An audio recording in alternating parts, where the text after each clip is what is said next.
Please. Bill. You don't have to do this, man. I swear. I won't do it again. I'd never betray you. I just hesitated, man. I was a child. Please. You hear the sound of metal scraping on stone. Just no, please, God. And then just terrifying screams from a man. Boys, why don't we give Sal some company? Right. Yeah, we're in whatever it was called, canyon thingy. Right. You guys are walking down the center of the town of Tombstone. Keg in hand, smiles on your faces. Pulled off the greatest heist of the century. Take it away, my friends.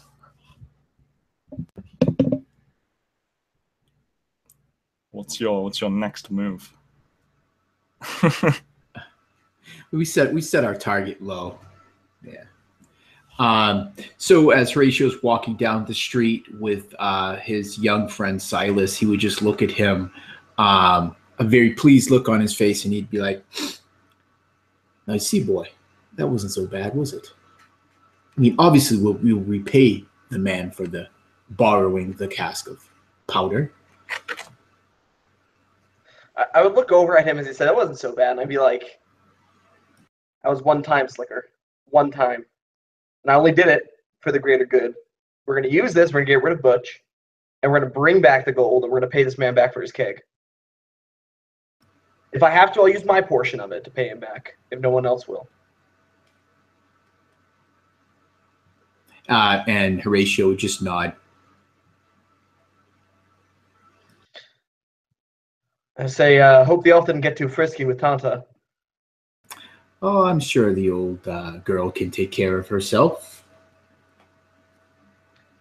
And about that time, Tanta comes out of the door of the hotel, sees her friends walking up the street with their keg of powder, and she kind of smiles and walks over towards them. "I see you got it, guys." I managed to give the old guy a slip. Was there ever any doubt? Well, Silas would be nodding, like, yeah, I was doubting. I'm glad you got it. And Horatio would look over your shoulder towards the door. "Where's Anson?"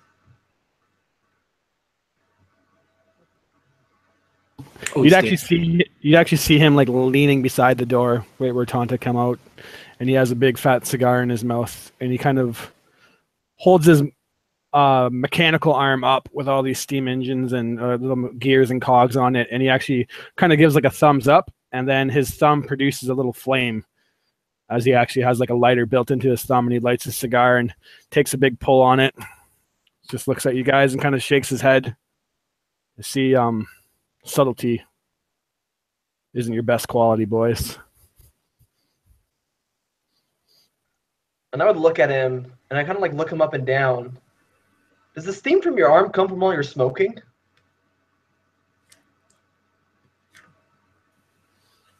Sorry, what'd you say, boy?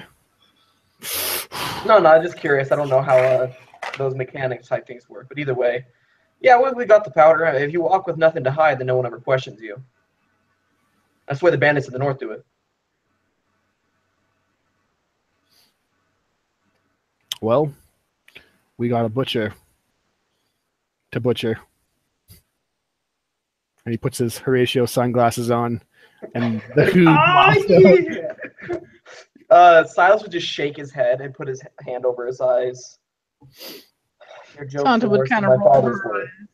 eyes. Sorry. Yeah. So, City Slicker, you ready to be bait? If I said I was, it'd be lying, but yes. We're going to have to be convincing out there, you know. I was thinking that probably should rough me up a bit.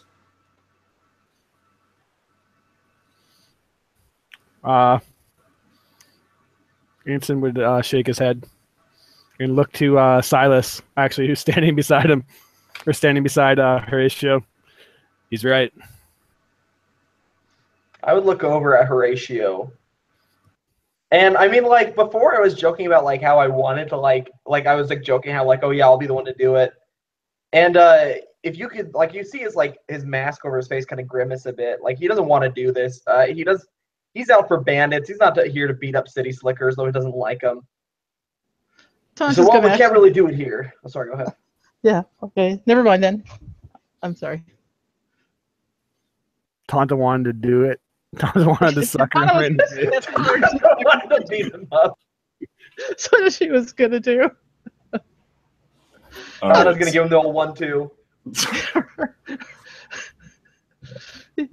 So you're gonna beat Horatio up and then find a wagon or something. Well, didn't someone had a horseless carriage? Somewhere there was a horse in this. You have horses as well. Don't forget. Yeah, we could easily. Well, actually, we can't really take the keg in on the back of a horse. That'd be like. I honestly think somebody actually had a horseless carriage that we were planning to use. It might have been Horatio did. Yeah, we were just gonna tie him up on that and stick the powder keg and cover it up with a blanket and ride it on in. I think first thing we need to do is get our story straight. If we're going to be saying that Horatio is a nephew of Edmund, we're going to want to get our names straight and our facts straight to make this a believable story. Bill Burdock's not no idiot. He may be a criminal, but he's gotten where he is because he knows what he's doing. Silas would kind of nod and say most bosses have at least a lick of sense. And frankly, if anybody has last names that might be known around these parts, it might be wiser not to use them. And then what was the name of the mayor again? His last name? Edmund Atwater. Atwater. So I look at Horatio and say, for purposes, your last name is Atwater. It doesn't matter if your first name's Horatio. You can be Horatio Atwater if you want to. It's easier to tell a half lie than a full lie. I agree. That's a very wise decision. Horatio Atwater. And I would kind of like look at myself, and for the rest of us, all we need is a first name. If they ask for second names, if it matters, you can make your one up. We wouldn't even know if we were lying. I don't know either any of your last names. So for the purposes, I'll just still be Silas. Indeed. I might as well go by Tonta. No one's actually going to forget me if they notice me at all. It's not going to matter if they know our name once they're all dead anyways. Right. All right. Where's this horseless carriage of yours? So you had one? Or Lionel Horatio might have had one or something.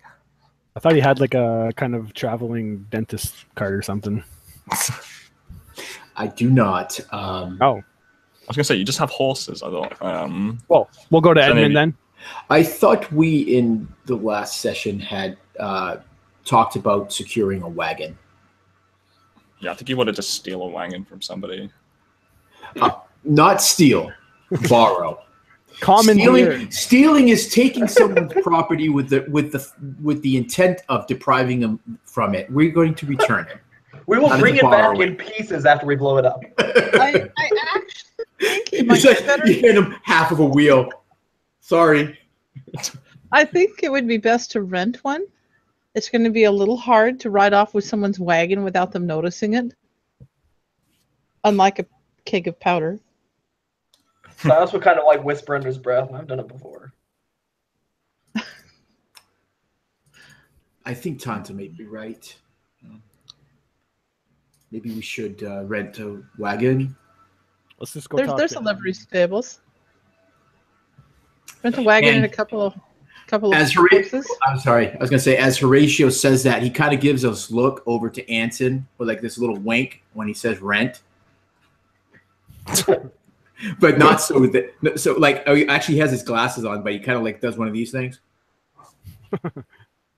I'm gonna roll to see if Silas notices that because he already feels bad enough about stealing. But he would wait till Tanta turns around back to. I keep thinking we're the good guys. Yeah. No, I don't notice. I rolled perception. I did not notice that. Take a long pull of my cigar and kind of like exhale it and just like, you got something on your face there, Horatio. On the other hand, yeah, I think it was just a little bit of dust. Tonta noticed. Yeah, I'm just going to talk to Edmund. I feel like Edmund would probably, at the very least, be able to give us a carriage if we tell him we're going to take care of the butcher. I would think so. Okay. And it would make the story that much more believable if we can steal or if we can borrow a actual Atwater like carriage. Just say that we caught him traveling between towns.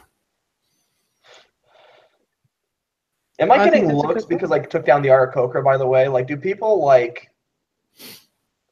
Because if people are giving me looks like they don't. Oh, sorry. Yeah, the street is actually like fairly empty now that you've sort of taken down the Aarakocra. No one wants to be on the street with you. Okay.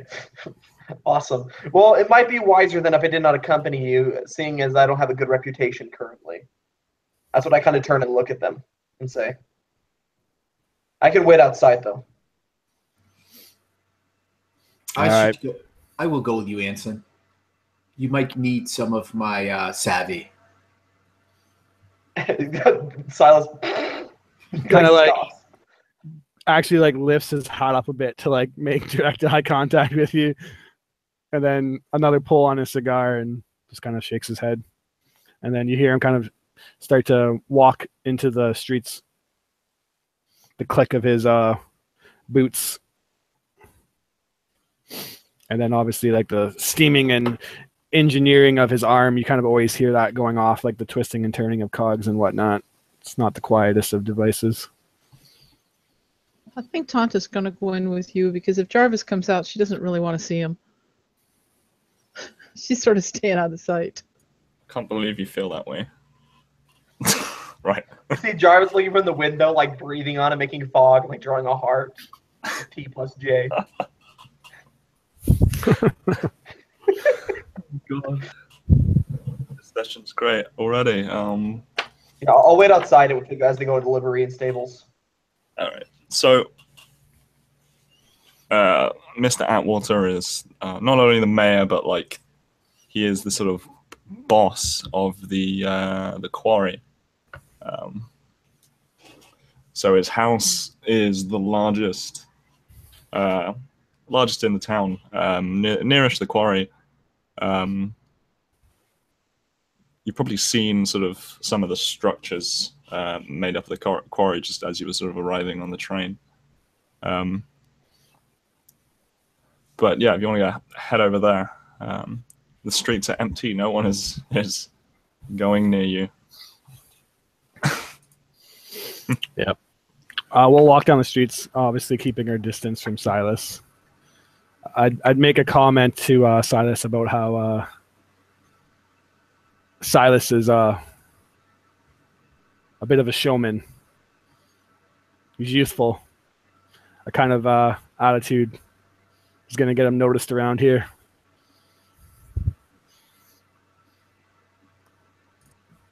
Oh, wrong button.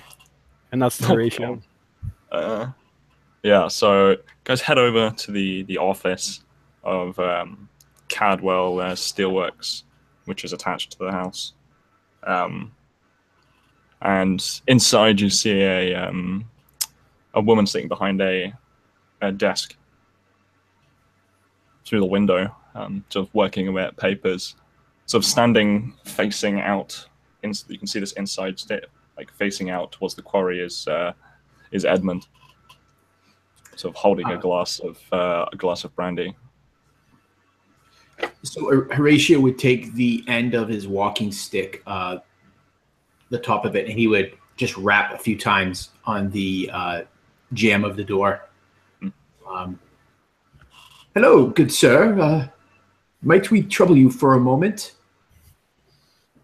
You'd hear a a soft woman's voice sort of pipe up. Come in, come in. It's open. Oh, he would walk in. Oh, I beg your pardon, lady.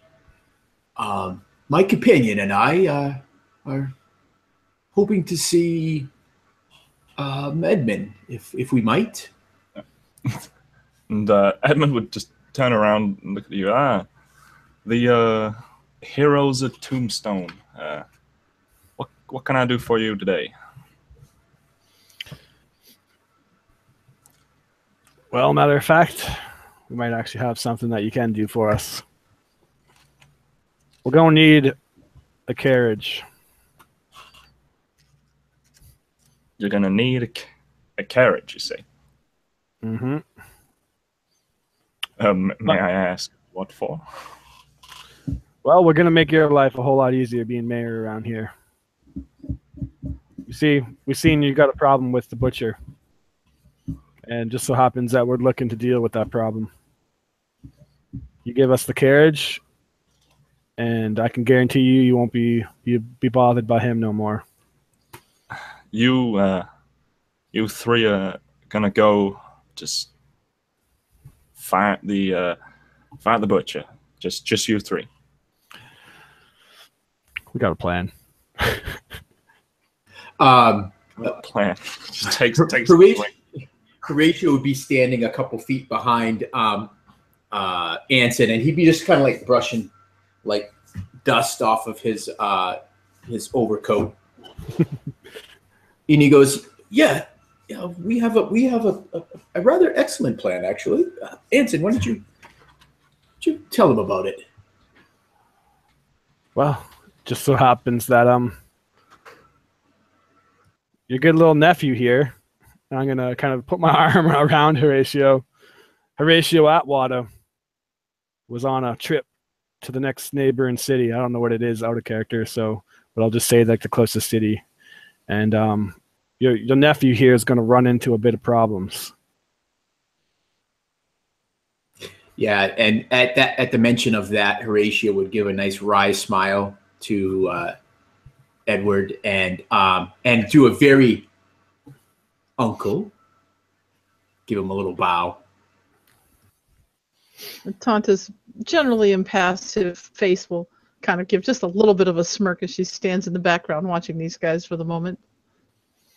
And then it's not just the three of us. We got that other showman, the one that's already made a name for himself, one that likes to be noticed. Yes, the man that took down our trophy from outside. Yeah, whatever it is you want to call it, but it's none of my business or concerns. Those filthy vultures, they come and kill our cattle. Take it. I'm sorry, I thought I said I didn't have any concerns about that. So just tell your friend, don't do it again. All right? Cigar kind of in mouth. So this carriage. Okay. I'll tell you what. I'll give you this carriage. You take care of Bill, if you can. We've got no issue, no problem. You take my carriage. You don't come back. Then we got a problem. All right. I have men. I don't like people stealing from me. Kind of laugh. If we don't come back, Edmund, we're going to be 6 feet under the ground. You best be hoping. I don't reckon to be 6 feet under the ground anytime soon. I got some business to take care of.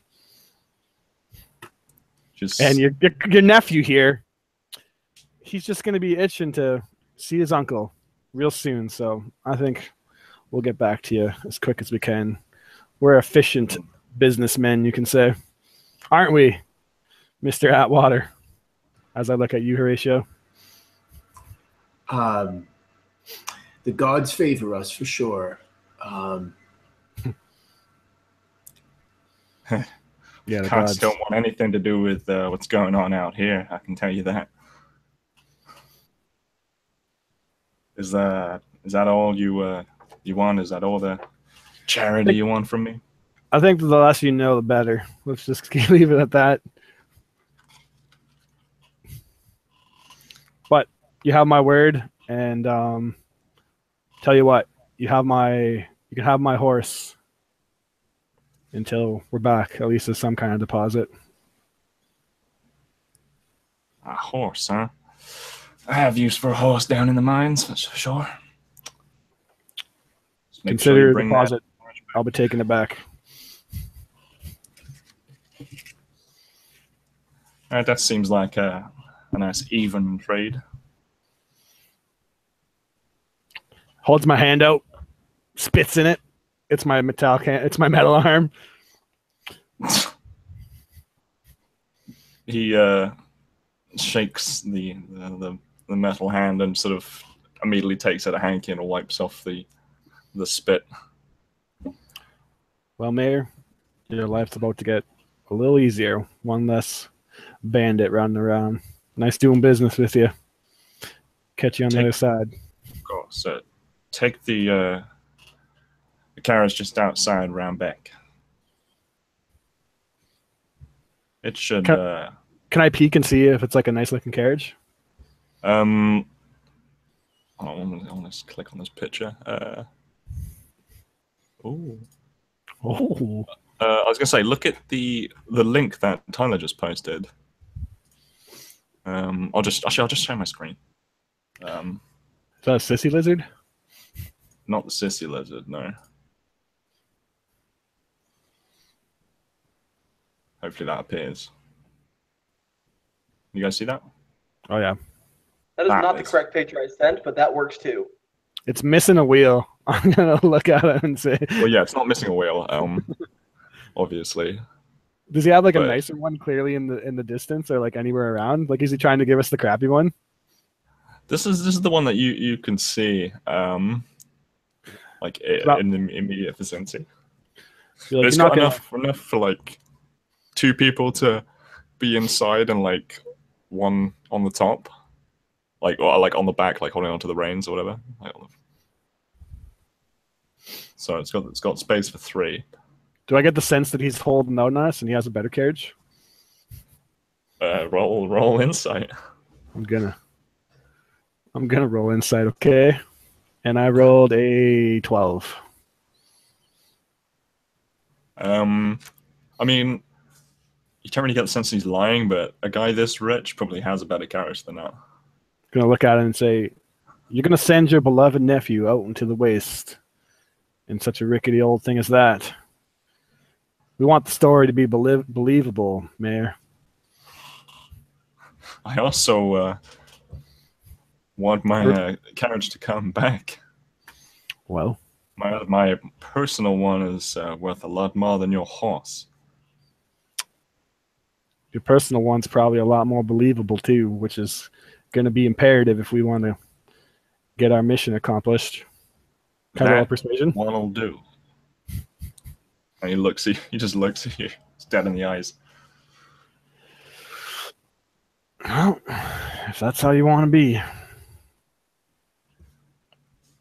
Just figured that a mayor of such pristine and, well, well-being would have been a little more well off, but I guess times are tough around here. Tough for the likes of you going up against the butcher. For someone who wants to be rid of that butcher, you're not really giving us the most help you could. You put a 2,000 gold. Well, maybe if you had a posse of 30 men, head. a little bit more willing to help, but just the 4 of you against this whole posse, it's not. Yeah, you're going to your debts. But that's your choice. Now you're gonna take my carriage, or you're gonna get out of my office, and then I never see you again. Well, unless anybody wants to say anything, Anson will leave. Yeah. Well, we got it. Follow you up too. As the door closes behind us, Horatio looks at the two of you and he says, "He's a rather nice man." Are we going to use that carriage? Maybe we can fix it up a little or something, make it look better. Can I do a perception and see if I see a better carriage in the near vicinity? His personal one that he alluded to? Yes. Or anybody else's? I rolled an 11, actually, unfortunately. No, probably you don't see this carriage now. All right. I'll kind of look at it and like give it a kick, see if any wood falls off. It seems steadily built. Bit old, but yeah, seems alright. Well, it's gonna have to do. Hopefully, Billy's look it up when he finds us, because this is a pile of shit. Is there any good excuses we can have for driving a pile of shit? Yeah, Like we maybe. captured this guy, but he didn't have a. We burnt down his his carriage or something. Maybe times are tough. Maybe old Horatio here isn't one of his favorite nephews. Oh yeah, maybe he was on horseback. So we just grabbed something to haul him in to keep him tied up. Is Silas around now, or is he still kind of lingering somewhere? Wait, did you guys step outside? Yeah, we're outside now looking at the carriage. Yeah, as you guys stepped outside, you see Silas kind of like kneeling down next to this young boy, and he's kind of like just like talking with him. He puts like a hand on his shoulder, and he's kind of just like showing him like how to hold a gun and how to aim it and everything. And then when you guys walk out, he kind of pat the boy on the shoulder and stand back up and put the gun back in his holster. And he'd look back over at you guys and see like the carriage come out behind you, and you'd see like he was smiling after he was talking to the boy, but then his like face turns to a frown as he sees you guys walk out the door with this crappy carriage. So I take it the mayor wasn't all too approving of our plan. Just say the mayor's pockets are a little stiffer than we would have hoped. So he's shrewd. That's a really weird way to say something about someone's pockets. And then I kind of just look at him like he was an idiot. And I just shake my head and look back at the other two. Well, I assume that we can say that. So back up where I'm from, there's a con that they use, broken down wagon on the side of the road, get somebody to stop and help them, and then ambush them. Maybe we could say we did that with our young Horatio here. I think you're the youngest one here, boy, but I think you're right in thinking that the city slicker's tongue is going to know how to say what it needs to say at the time. You're a man of many words, Horatio. I'm sure that you can come up with something. I will do my part, and I will be convincing. I did spend some time in the theater. Not the main part, mind you, but I held my own. Speaking of convincing, Anson cracks his knuckles. And I kind of like look at Anson like outside the city. We don't want to start beating them up here. People ask questions. And I don't doubt that the butcher has some sort of men in here saying what the sheriff is doing, etc. We start beating him up here, and then we just drive off with him. People will know, and I'm sure word will get back that something happened here with somebody. Well, if we just drive off with him and the butcher's got spies, that's going to kind of ruin our whole story now, isn't it? Well, not if they have nothing to report beforehand. If something starts happening in the town, then they'll have something to report. Yeah, they would just think that we're heading out, Tanta. We're just traveling to the next town. Yeah, they won't make the connection with you and the. Yeah, probably not. Probably be okay. Horatio would Horatio would slide an easy arm around you, Tanta, and say, "Tanta, my dear, you mustn't worry so much about those minor details. They're like well in hand." You never stand out in a crowd, do you, Horatio? Can I actually do a perception check to see if anyone's watching us? Of course, Pony Show. Of course they are. Yeah. Horatio's not even thinking about folks watching right now. 17. So he's not going to. Nope. No. The little boy that Silas was talking to is sort of like peeking his head around the corner. Tonto rather stiffens up at the arm around her shoulder routine. Kind of glares at Horatio. Yeah, that little kid's a spy. I'm shooting him. He's gonna level a revolver at his head.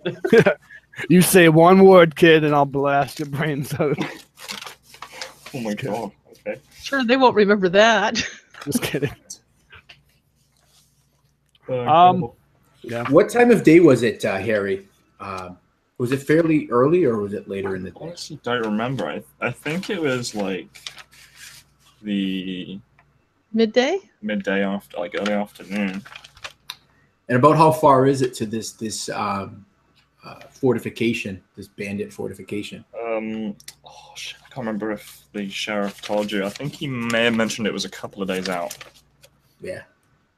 So Horatio would turn to his friends, and he'd say, "Well, friends, shall we set out now? No time like the present, as they say. Isn't that what they say around here?" Well, I need to get out of town before Jarvis shows up out of that hotel. I don't know how long you'll wait. I don't want to be there. I kind of like look at the rest of them and say, all right, I'll ride on horse on the side. Somebody has to direct the carriage, and one person sit inside with Horatio. I'll direct the carriage. I was reckon that I'm the meanest looking one out of all of us. I might as well sit inside. That way they won't be so obvious that there's a woman with us. That might be a little harder to swallow as part of the gang. You're going to have to put a mean face on, Tonto. Yeah. Tonto doesn't have any trouble with that. Cool, so... Show us what a Tonto scowl looks like, Carol.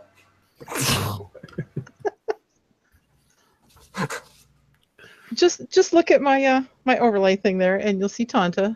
Oh, yeah, yeah. She's not exactly the cheerfulest person. Right, so there's two of you in the carriage, and two of you like outside on the top, driving the thing. Before we actually do get out of town, though, I would kind of look to everybody, though, and be like, you know, the mayor's not wrong, though. There's a good chance that if everything doesn't go perfectly, that we're all going to die. Now, I don't really know any of you that well, but I'm more than okay if my time is up, that it's up. Can you all say the same? Horatio would look at you, and the kind of that light air that he typically has kind of just fades away, and he gets this really serious look on his face as he looks at you, Anthony. He goes, "We won't die. I saw the omens. The gods will favor us."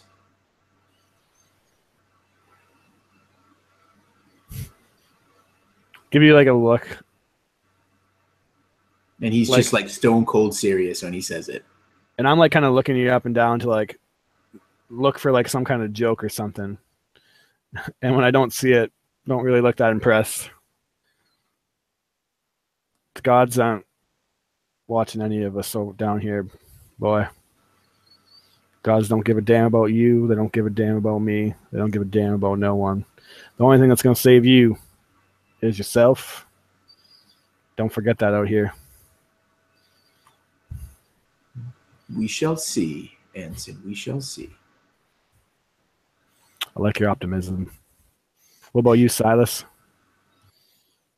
I kind of just look over at him, and I'm like, I sold my life to the law a long time ago. If it means killing bandits, I'll take out as many of them as I can with me. And my father will want me to do. And how about you, Tantum, my fair lady? If I go to join the spirits, I go to join the spirits. They're all around us anyway. Well, it looks like we're all crazy then. Could be. Oh, and she kind of gives a little whistle, and a little desert fox pokes his head up in the brush alongside wherever we're at. Are we out on the road already, aren't we? I imagine the way we're riding out of town as I'm having this conversation with everybody. Yeah, And you guys probably I can will head out of put town. Scout up to help pull the carriage. Scout isn't a fancy horse. Get some work done. Yeah. Hopefully I won't lose him though. And yeah. Yeah, I imagine we stop maybe like a couple hours out of town and get Horatio out. Well, actually, maybe we can do it closer to the actual place. Because if it's a few days away, we want it to look fresh. Yeah, we want him feeling good until we take care of what has to be taken care of. Keep those purty teeth for a couple more days. Yeah. So this is how I picture the scene. So it's like wagon comes to a stop, like Silas and Anson are like, all right. And so Horatio gets out. He kind of gets out and he tears his jacket a little bit and he tears like another piece of it and he turns towards one of them and he goes, all right. And that's when one of them just lays right into him and just like lays him right out. I would cold hand just metal fist you right in the face. Oh, ow.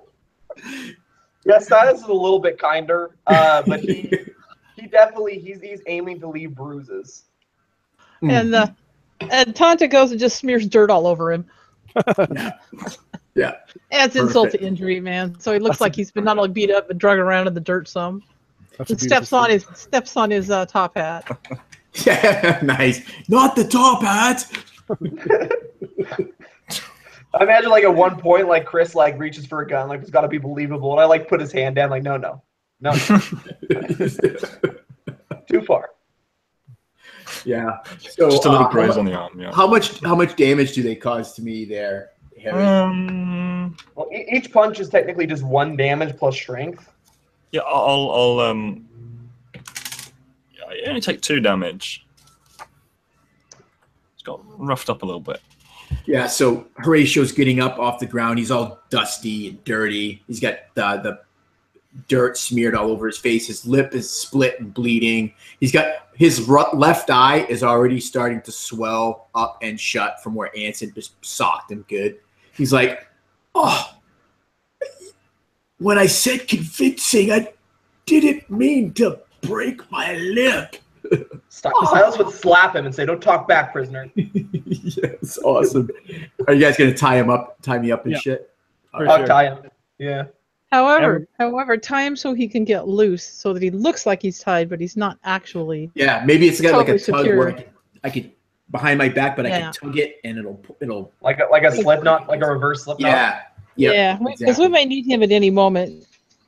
We don't want to have to spend a lot of time untying him. So are we like fast forwarding to like the being close, or are we still kind of riding?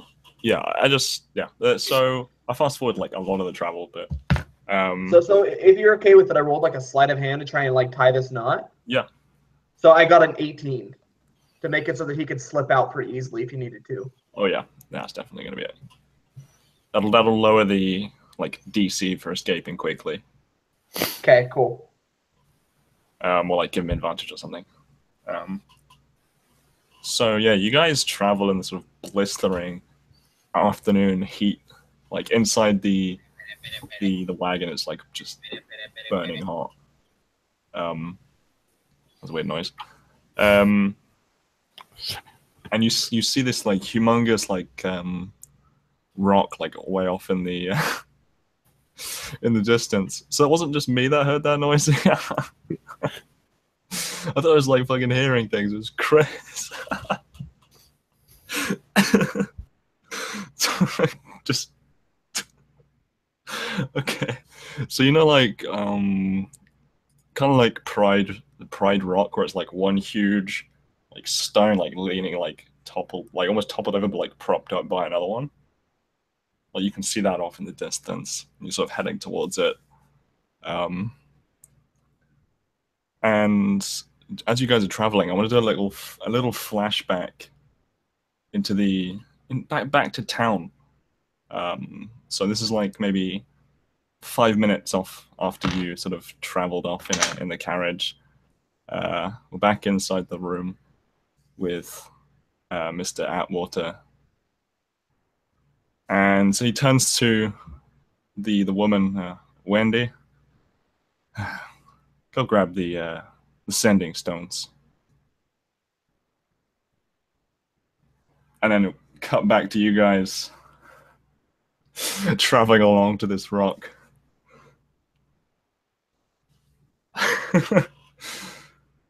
Yeah, so a couple more hours. The sun is starting to set. This beautiful red sky just lighting up the sand, turning a nice shade of crimson. You guys gonna hunker down for the night? I suddenly get the probably feeling make it that to this rock before sundown.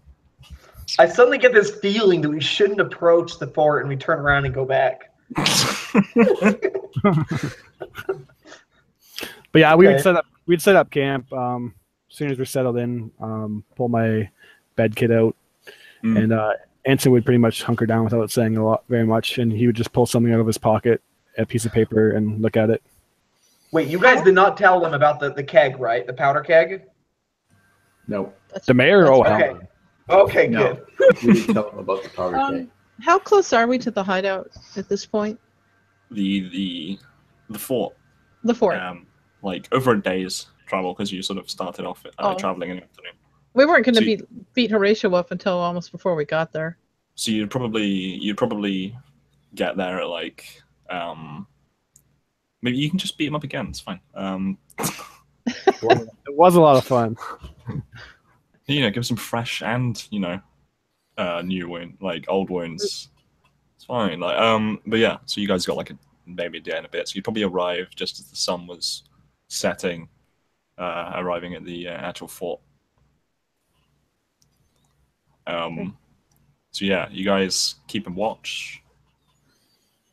Yeah. Oh, yeah. And not only setting up watches, but I'm sending my little fox around. Who can keep track of things too. Yeah. So, one of you roll a perception check if you're like taking in turns to keep watch. Just whoever wants to do it. I have the observant feat, so you might want me to do it. I believe. Go for it. My All right, well, yeah, you don't even need to have you roll that. So yeah, while you're on watch, Horatio, you see like a figure sort of coming out of the dark towards you. Probably got like a little fireplace sort of set up to keep you warm because it's pretty cold at night. Right.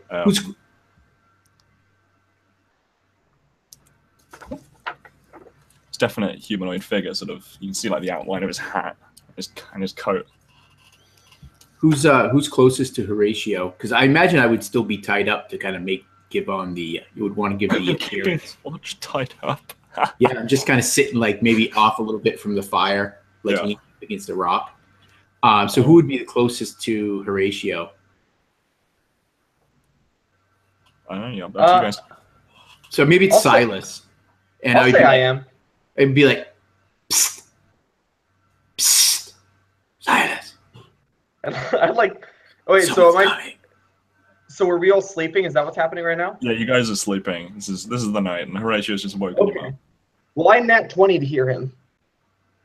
So like quick, like a snake, basically. You see like the revolver like drawn, and like I kind of like very like lean over slowly, and like I kind of start to sit up, and then I hear somebody's here, and then I kind of slowly ease myself back down, and I kind of like turn over. And I'm like, what? And Horatio would just use his eyes to point the direction that the figure is, and he would just kind of look over. Well, can I do it, Harry, without like turning my head, or is it something I'd have to actually turn my head to? You're probably looking like right at him. Okay, perfect. So he would just kind of have his head kind of tilted down. He's still looking pretty beat up, and just watching this figure coming in. Yeah, maybe getting ready to tug the rope loose if he needs to. Sort of enters the light of your fire. Just an older man.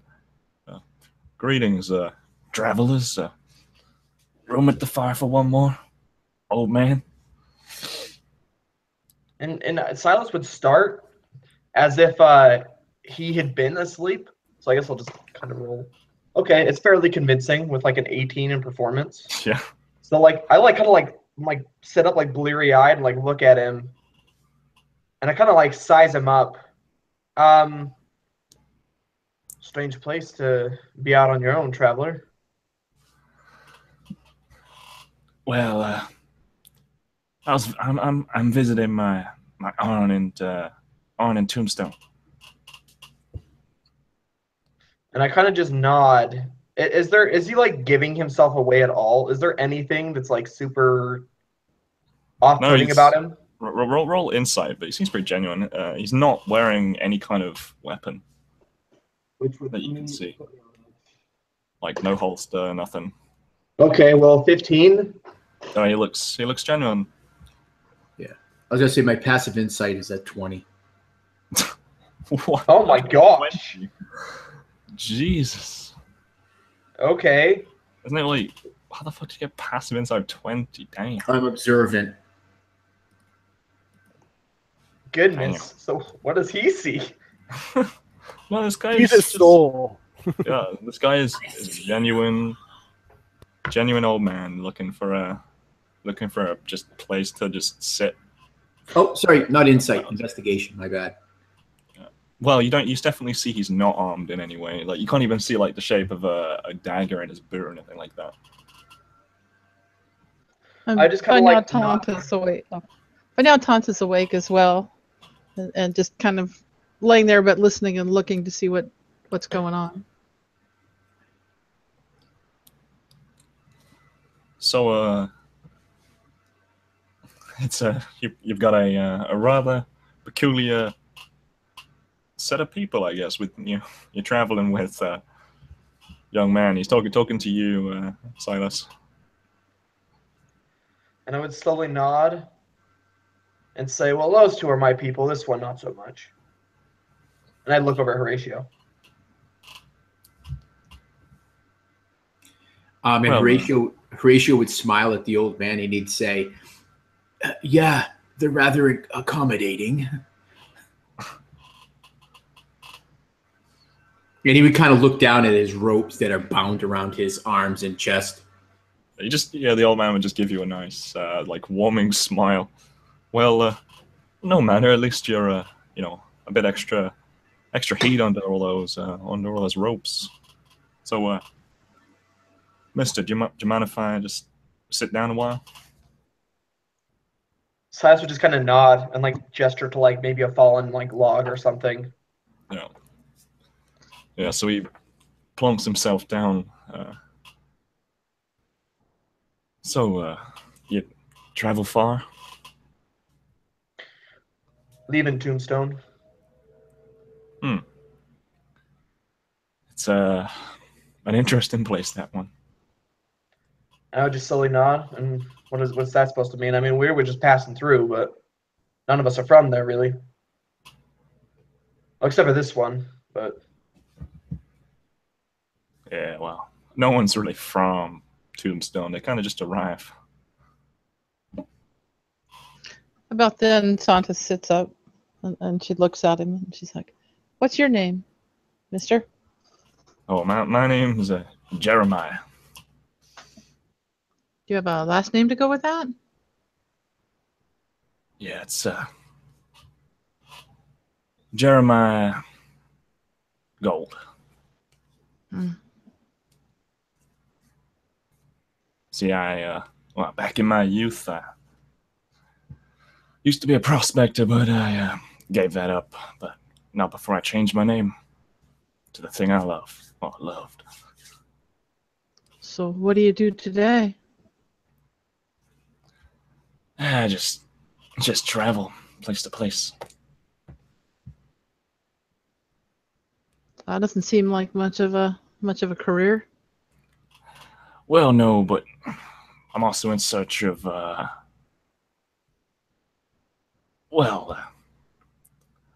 you know how those stories go, buried treasure in the middle of the desert, that kind of thing. It's kind of, I'm Tanta. I'm Pleasure to meet you, lass. looking for ways to help my people. Hmm. And listen, Tonto, you get this sort of weird feeling about this guy you can't quite put your finger on. Only you would get this. Horatio would say from his prone position, so you're looking for treasure without any tools?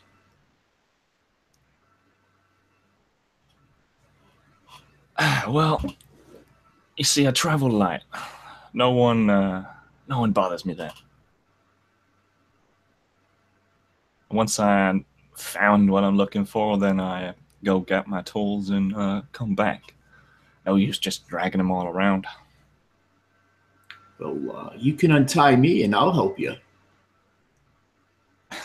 I don't think my your friends will be that happy about that if I. As he's talking to us, I am observing the surroundings. Yep. Like, because it seems like he's trying to distract us, in my opinion. Okay. So I'm like looking at him, but like occasionally I'll like go to like scratch my neck and like rotate my head and look around, and then I'll look back. So Harry, specifically what Horatio would be looking at for this guy is, what do his hands look like? Do his hands look calloused, like someone that would be spending time prospecting and using his hands? Worked, a little wrinkly. Definitely someone who's had a life of like hard labor. And with your sort of passive, your passive perception and investigation, you like notice a couple of sort of spots of dried blood sort of on his wrist. Would it be possible for me to roll an insight check to see if I can tell more about this weird feeling I get with him? Yeah. Okay. Oh, how about a nat 20 on that? Nice. So, let's see how to best describe this. Science pink. This weird feeling you get, it's something that you sort of you've been wondering about this entire time, and you see that your fox thing, I can't remember what you call it. You called your desert fox. Desert fox. Yeah. Sort of been staring intently at this person, and his eyes just don't quite look natural to you. They're sort of off color, like way too sort of bright. So like I'm seeing something going on with the spirit here. Yeah. Basically. Definitely. Things going on in the spirit world. Yeah. So her eyes actually glaze over a little bit as she looks at this guy and like senses out in the spirit world and realizes there's something not right with this guy in spirit. Would that insight give me any sense of whether he's evil or not, or do I need to roll something else? I mean, I think if he was evil, your little desert fox would be reacting in a different way, right? Rather than just staring at him. So she kind of whispers to whoever is closest to her, "There's something in the spirit world here. It doesn't seem evil, but there's something going on." So she doesn't really know where to go with this, but she's definitely on guard.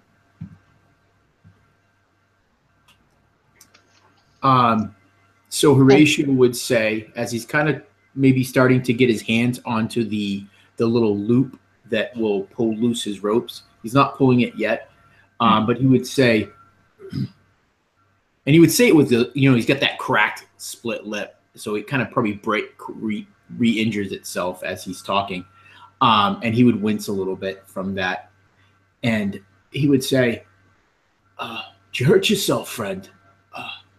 Like myself. I can't help but notice. Are you well?" Oh, this, and he sort of looks at his cuff, not hiding anything.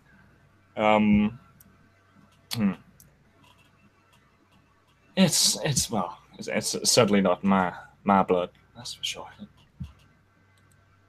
Somebody tried to attack me on the road not too long ago. Silly I would bugger look came at a this little bit frail too old close. man and see he has no weapons. And I say, and how did you defend yourself? With a mean rat hook.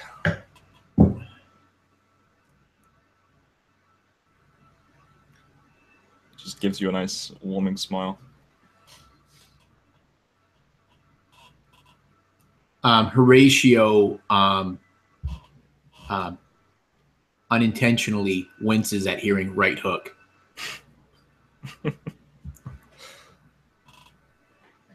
Yeah, so this guy's just sort of sitting there with his hands just over the fire now and just warming up his hands.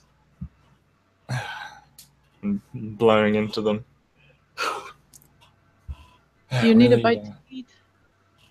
Oh, no, I don't want to impose myself. A cup of water? No, it's okay. It's okay. There'll be some dew on the cactuses I can drink later. I don't want to take none of your supplies now. Just stop for a chat. This tends to make her even a little bit more suspicious. I imagine at some point during this, Anson's kind of woken up, but he's basically trying to pretend like he's sleeping and overhearing. Mm. Now, as for them, they've all done pretty good insights and have no reason to like mistrust this guy. Yep. All right. I mean, he seems like a genuine nice old man. A little bit weird, but he wasn't a little bit weird. For now, I'm going to pretend like I'm still sleeping. Yeah.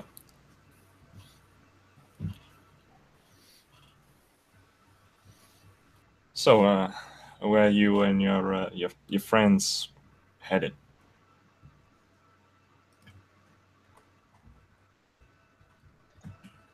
No, I kind of just like look at him. There's a bounty on this one in Grey Cross. I kind of like look just down yonder, like away from Tombstone. Take it in there. Grey Cross. I haven't heard of that town before. I'm just kind of like improvising. What's the name of the next town? It's Grey Cross. It is Grey Cross? He's never heard of Grey Cross? No, never heard of it. So And I kind of like look at him and saying, where are you traveling from? Well, there's that desert north. West of that Haven. Do I know Haven? Roll a history. History. Okay. That would be a 13. Okay. So Haven is the old name for Grey Cross.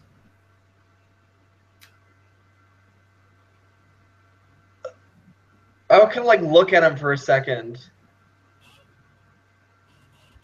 And I would does anybody else catch this, or is it just me? It's probably just you.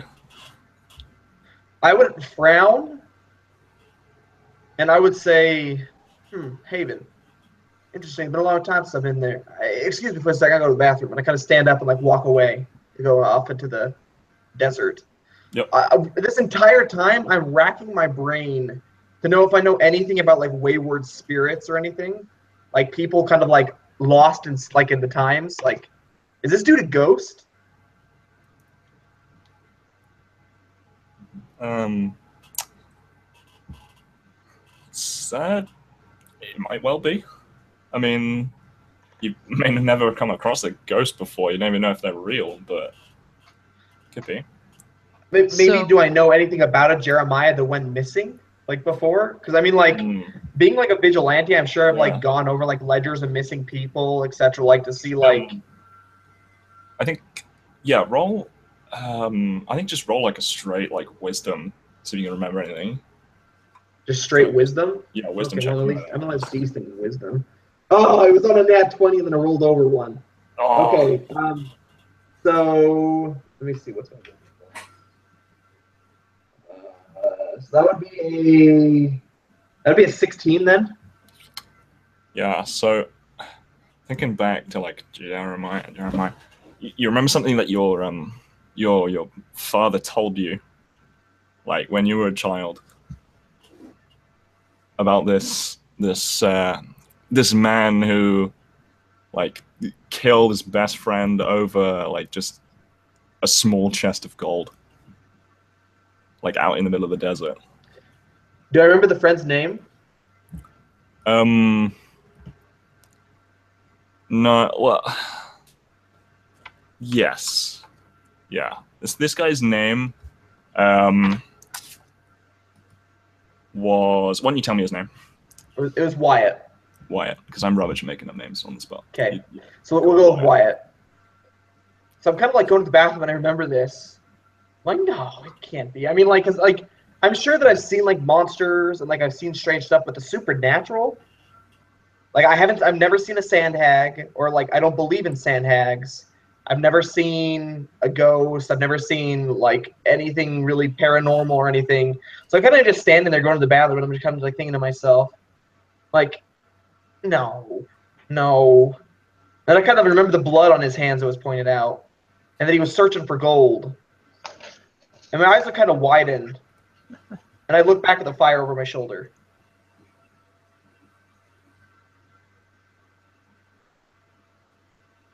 And about this time, I would think that Tanta would do something I have forgotten, and that is she's entirely capable of detecting the presence of lingering spirit. Yeah, and that's your funny feeling. Is that like one of your new abilities? No, that's one of my level 1 abilities. Oh, okay. I kept thinking there was something I was missing, and I kept looking through my sheet and I didn't see it. But yes. Okay, yeah, that's your funny feeling. Yeah, it is a pretty funny feeling. It took you a while because you haven't like haven't seen like a spirit like that's, or a ghost that's like in this particular form. Or basically, as an action, I'm aware of the creature type and location of any undead and elementals. Yeah. And determine if creatures have died in the area recently. It's an action I can take. So. Yeah. Well, that guy in front of you is a ghost. She finally woke up from her sleep completely and realizes that, oh yeah, and does kind of really concentrates on him, and she goes, oh Jeremiah, you're a ghost. Well, do I really look that old? I didn't think I was, and he sort of touches his face. She goes over and takes his hand in hers. Is it solid?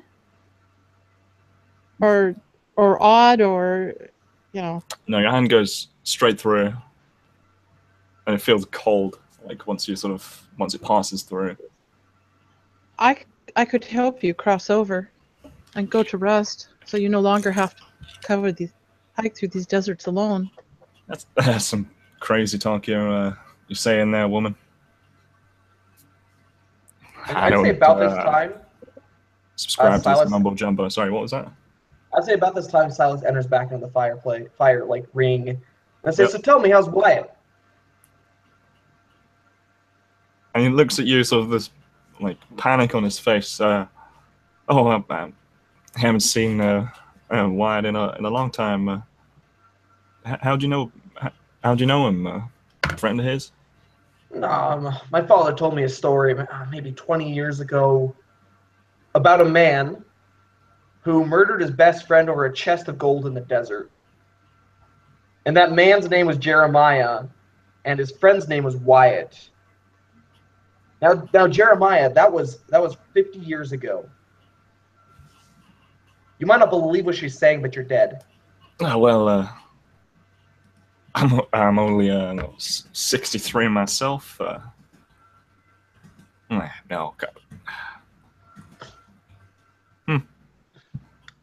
You're talking funny. Perhaps I shouldn't have come at this camp at all. And he sort of stands up. I pull out a map and I put it in front of him, and I say, "You see Haven on here?" Now this is a Now, current map made let's see, maybe a couple months ago. Now, there's Tombstone. He points it out on the map. Now, there it is. Haven. No, that says Grey Cross. Well, Haven burnt down in a fire 40 years ago. They rebuilt it and called it Grey Cross. oh well, that's some strange news. I'd say, Jeremiah, look at me. And Yeah. I'm going to be as sincere as possible. You don't have to live with the pain anymore of knowing that you killed your best friend. As he says that, Tenta goes over to the fire and takes some of the herbs that she has that she often smokes, and maybe a couple others, and actually infuses them into the fire, so a little bit of a smoke and kind of a nice herbal odor come out of it. And she goes, "That's right. That's right. Silas is right. Come over here, Jeremiah. Come and sit by the fire." Oh wow. I don't smoke no herbs, miss. No. No, just come and sit by the fire. It will warm you. And she just, I don't know. Maybe I need to. What do I need to do? I need to use a little persuasion or something on him, don't I?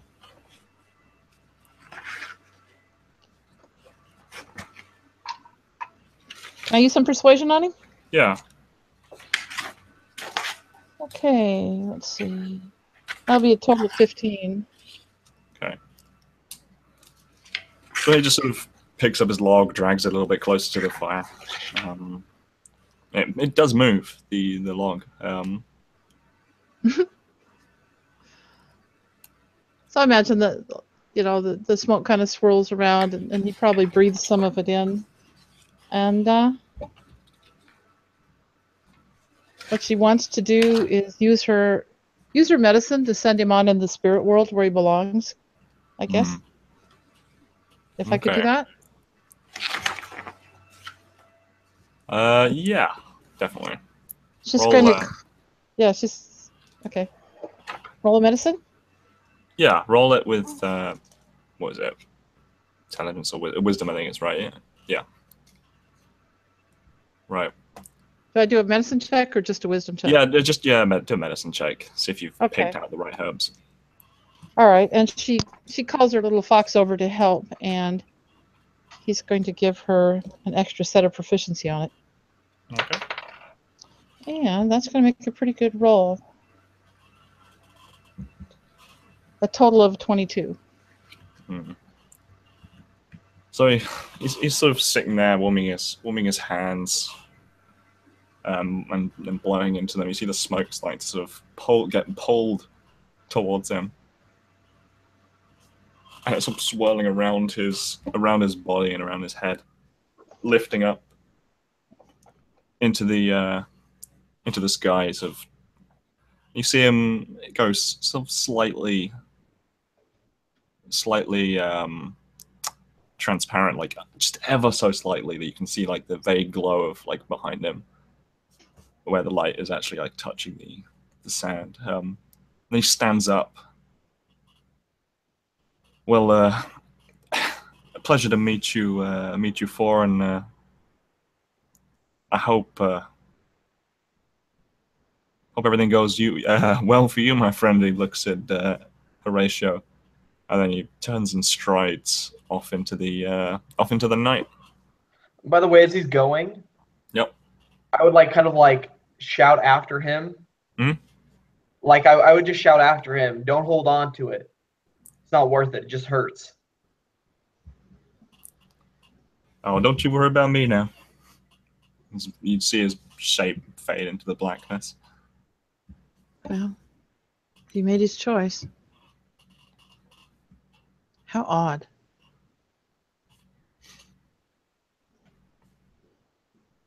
Do I know from the records how Jeremiah died? Was he caught and executed? Did they find him dead with his friend over the treasure? Like what happened? His body was never found. It's just assumed he sort of just died in the desert from whatever natural causes or bandits or Aarakocra or something like that. Just never knew what happened to him. They just found the body of his friend and just assumed it was him. So Horatio would just be silently shaking his head as this figure fades off into the night. And once he's like out of sight, he would turn towards Silas and Tanta and he'd say, "This is an ill omen that spirit has an unsettled spirit crosses our path. It does not bode well for us. I fear." He is not an evil spirit. "It does not matter, Tanta. It is a unsettled spirit. Soul is not at rest. It's an ill omen for us to see this the night before." I'd look at him and say, "The only spirit that's unsettling me right now is yours, Horatio. Come on, buck up." And he would just go fall into silent contemplation, but he would still be like just kind of mumbling. Well, I say silent, but I guess near silent contemplation as he mumbles to himself. So you probably all Tanta. just drift off to sleep after a while, I guess.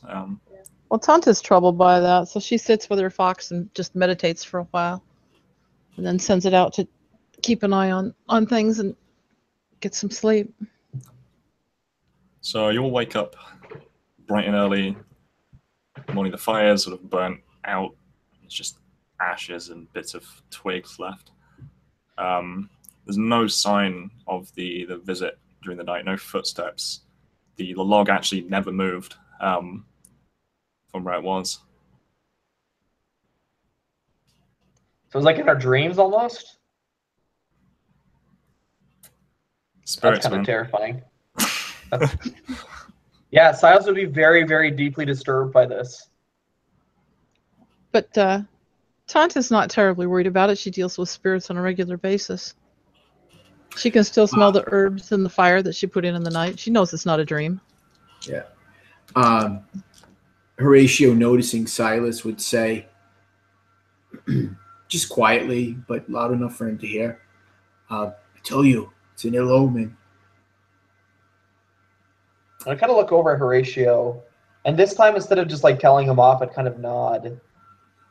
Like not fully understanding what happened last night, but still kind of definitely offset by what happened. And I'd look over at Tanta, kind of getting up and getting ready, and I'd go over and sit down next to her. And I'd say, "So you deal with spirits, right? Yes, I do. Is there any way you could tell if someone's dead or not? If their spirit, if it's still here in this world or if it's gone?" Well, yes, I knew last night that man. When I stopped. Maybe somebody who's not here. Maybe somebody who might have died maybe 10 years ago. I would need to know his spirit. His spirit would have to be there. If someone dies very recently, I can tell how long ago they died. I can give you information in the last day, maybe. But also, I can sense the spirits, the wandering spirits, and know what kind they are, or know something about them. But it's the spirits themselves I know, not their like. If we go where they are, if the spirit's not there right now, I won't know anything. What about personal effects of great importance? I mean, I've heard from the voodoo, whatever, those people, I don't know what they're called, but they say that they can, look at somebody's personal effects and track them by them. Can you tell if their spirit's still around, if something of great importance? If their spirit is still around, I could probably tell, maybe. And I would kind of like lick my lips. My bandana's kind of down right now around my neck. And I kind of take my hat off and put it in her lap. And say, "Can you sense anything about this?" Well, I can look. I can't do this all the time, but I think I could right now and see if I could see something. And you see, I mean, if you wanted to like try and read anything about Silas, like maybe an insight or anything, he's looking very, very anxious right now, and maybe a bit hopeful. Well, I can use my I'll use my spirit sense thing again, and just put my hands on it and kind of close my eyes, or they'll kind of go unfocused, and as her spirit reaches out to touch this hat and see what she can see.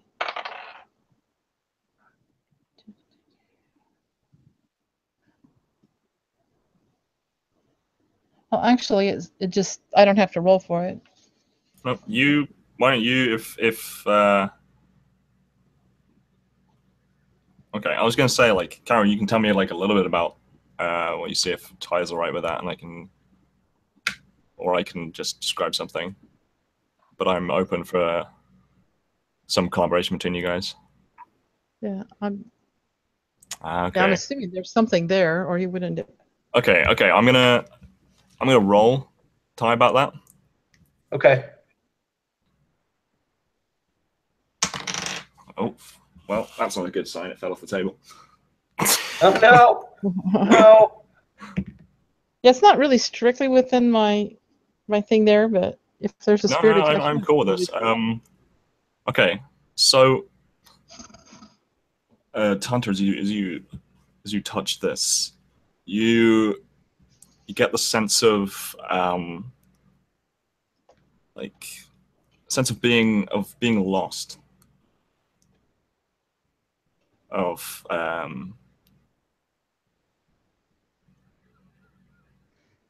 yeah, you get a sense of being lost. But also something, trying to search for something or someone. But they're probably alive. There's no sort of sense of okay, like sense of being dead. Like there's no sort of right. Yeah, but like the spirits are not is not angry. It's not anything. It's sort of normal sort of human emotions that you can sort of sense from this. So she looks at Silas. She's like, well, I can get a feeling from it, like a feeling maybe of loss or something lost, but whoever this hat belonged to, I believe, is still alive. And you just see like an audible like sigh of relief, and There's a okay. sense, of just like normal human life to it, rather than the dead or undead. He very, very visibly displays his emotion, and you'd see kind of like a single tear kind of like trickle down his face, and he kind of just shake his head, take the hat back, and just nod and say thank you, and put the hat back on, and he'd stand up and smile and say thank you. The best news I've had in a long time, and put it back on and just walk away. I think as you guys prepare to head out for the long journey ahead of you, we'll take a short 5-minute break. Okay. Be back at 20 past around then. Awesome. Sounds good. Oh, that was a great sleep. How'd you guys? Try sleeping with ropes.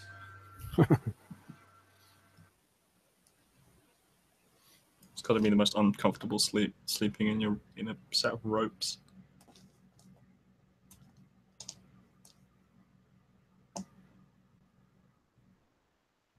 Oh, double Lionel. Lionel just left again. the first Lionel.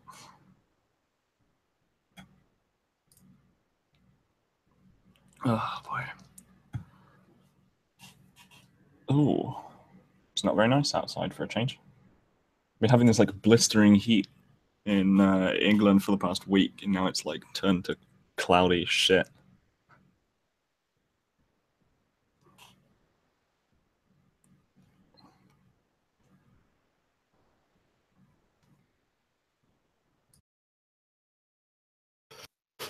Oh, it's been pretty nice here, but we get very crazy kind of weather. 1 minute it'll be 26 out, and then the next minute it'll be like a rainstorm in the middle of the sun. Had that happen a couple of days ago. Yeah, it's been like topping 30 for the past week. Yeah. So pretty toasty. We don't get quite that high just yet. Yeah, it's been like over 20 during the night as well. Like 21, 20 degrees during the night. It's just so gross. So you have to have an AC. Like it's currently like just 6:15 and it's 17 degrees. Yeah, that's nasty. Celsius, that is. I don't know. Obviously. If I would use anything else. Well, I suppose you could use Kelvin.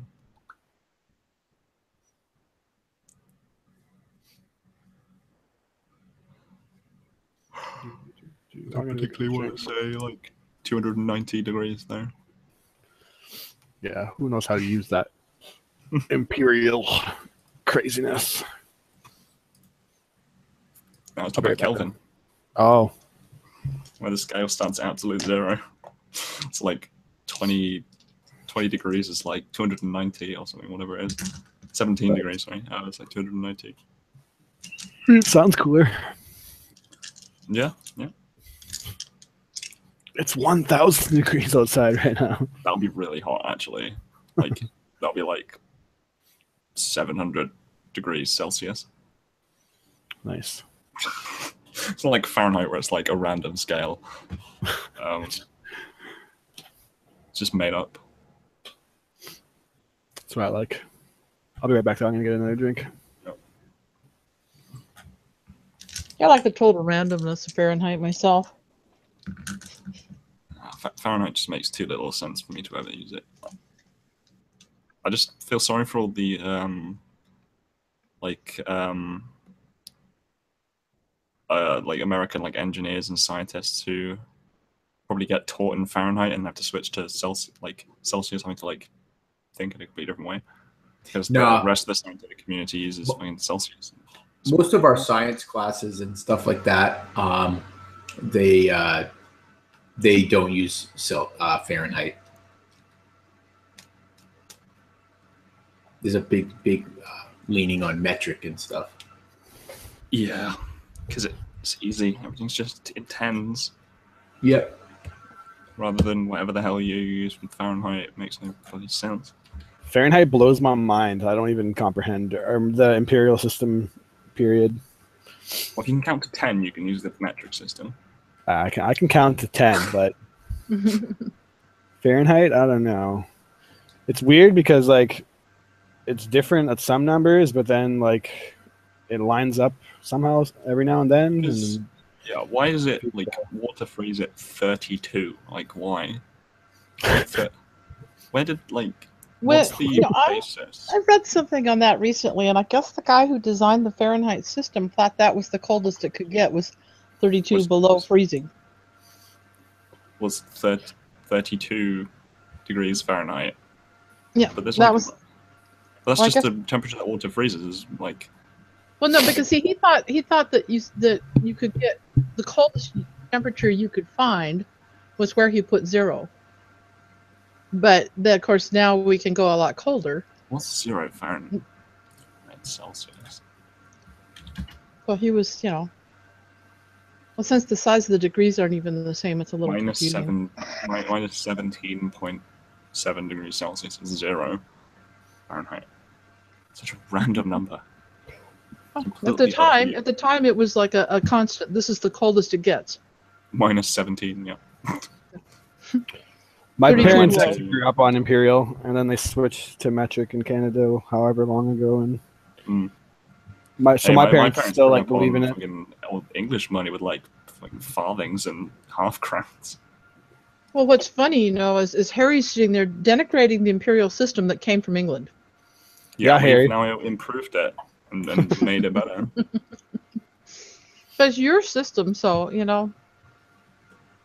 don't blame us. But I thought, you. Americans are meant to be better than the English. Why they would use a shitty system like Fahrenheit? I don't know. I was actually in the age group where we were taught both Fahrenheit and metric at the same time in our classes in junior high and high school. That was the start of that. That's been a long time ago. I'm surprised we haven't switched over. That was like 50 years ago.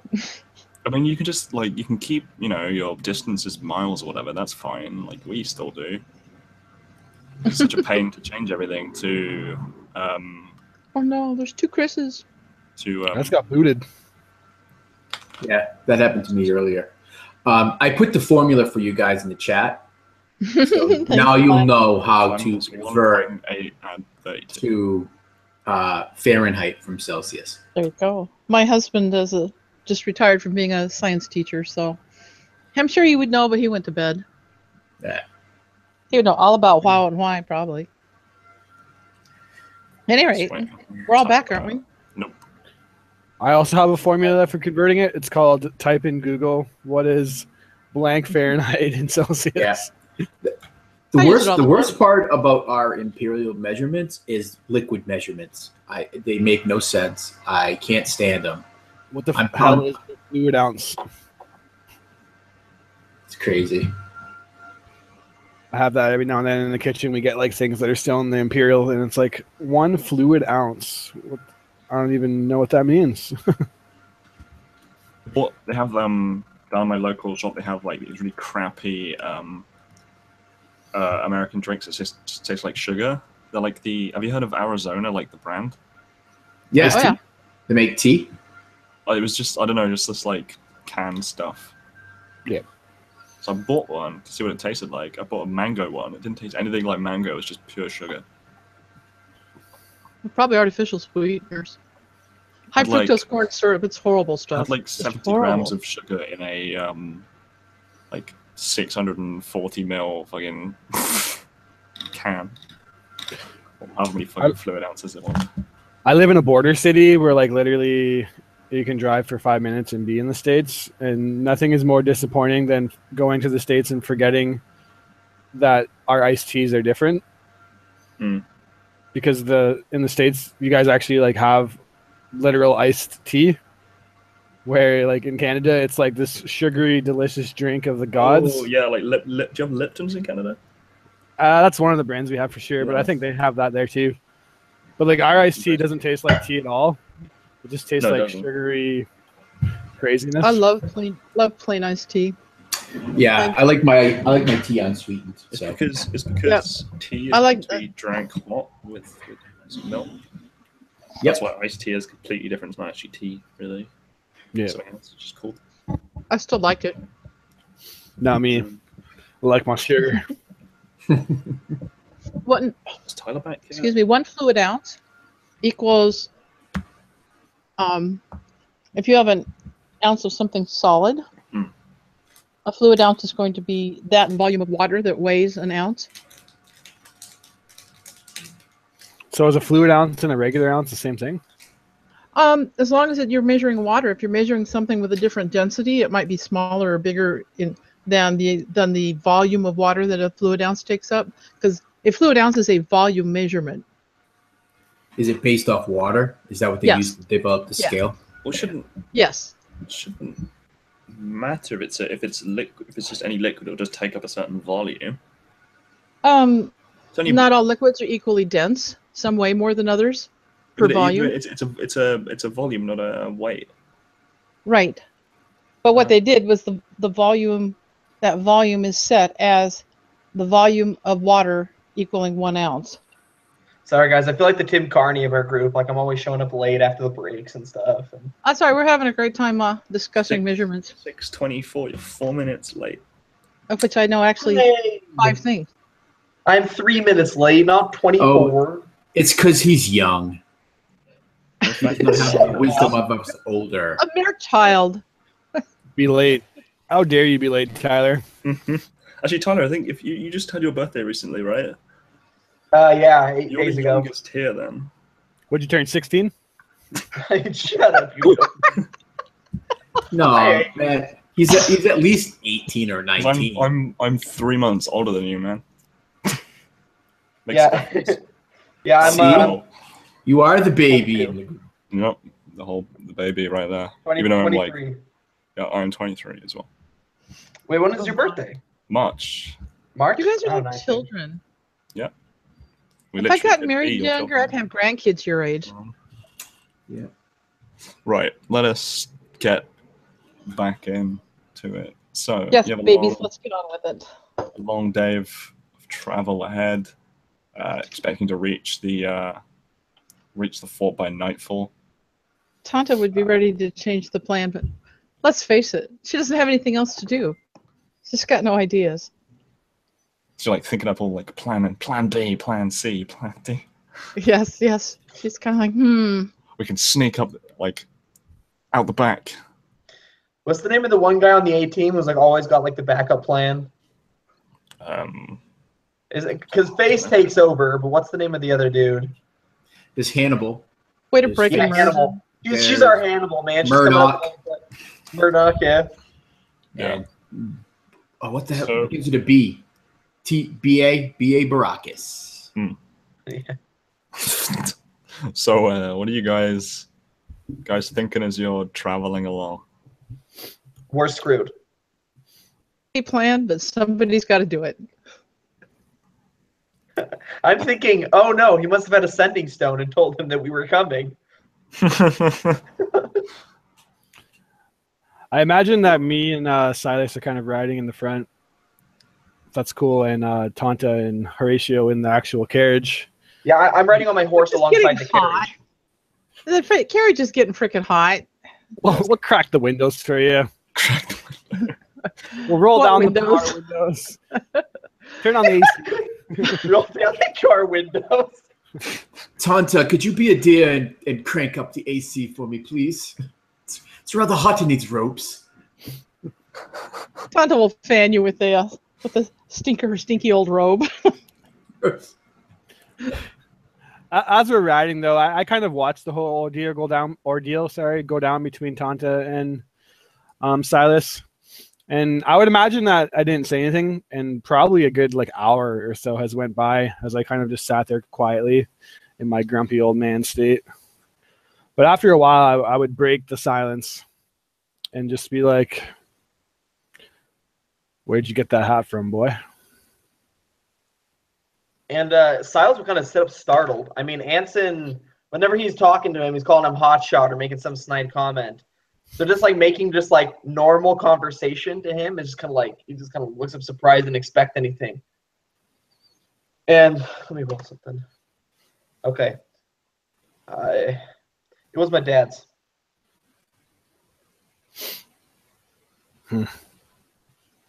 That gun too.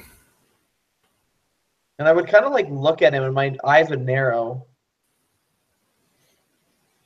And I'd slowly nod my head and say, yeah. You look like Kind of looking down at the heavy revolver on my chest, on my shoulder strap, whatever. Thought I was getting crazy old when I first saw you, but you look just like him. And I kind of just like look at him.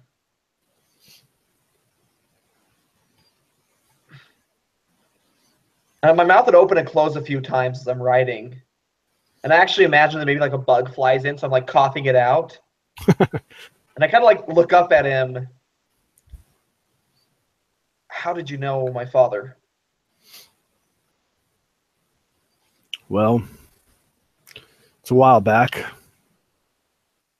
Just say that he got me out of a sticky situation. Also gave me this.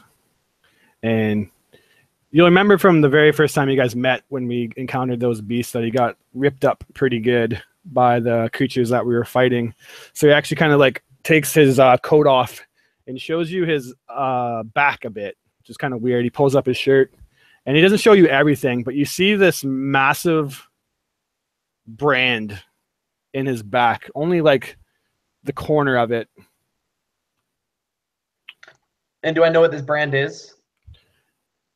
Probably not just from like the little corner that he showed you, but he'd look at you and say, "You know if he's alive?" And I'd say, well, the native woman seems to think so. It's funny to me to think of Demise settling down and having a son. Did you get to know him well? He disappeared when I was 14. Tell you what, if we make it out of this alive, we'll sit down and have a talk about it. And I mean, you see, I mean, Silas is kind of like taken aback. Do you actually know his dad? And he would just kind of nod with this very determined look on his face and say, all right, I'm holding you to that. Like I said, I'll do my best to keep you alive. I guess it's the least I could do for him. He may have gotten me into it a couple times, but he's gotten me out more. It's the least I can do for him. But that brand, I've never seen anything like it before. What is it? Something from my past. A reminder, some might call it. I slowly nod. All right. We can talk about it later, I guess. Best not be getting all mushy at a time like this. He kind of try to like pass it off. Straighten up, hot Yeah. shot. Yeah, Silas would kind of like straighten up in the saddle and kind of like adjust his shoulders, like whew. So although still many, many miles ahead, you can see in the distance like there's a hill like way off in the distance with a sort of rocky buildings and walls sort of sitting on top of it. So it'll take a few more hours. It's the afternoon now. This land is pretty flat, just sort of like arid, sort of like crusty soil. It's just utterly dry and devoid of life. And it's beginning to exactly that. It's beginning to get a little bit dark. The sun is now just beginning to set, and you're maybe a couple of miles away from this this fort now. You can see those with the younger eyes might be able to make out a couple of figures sort of standing on the walls.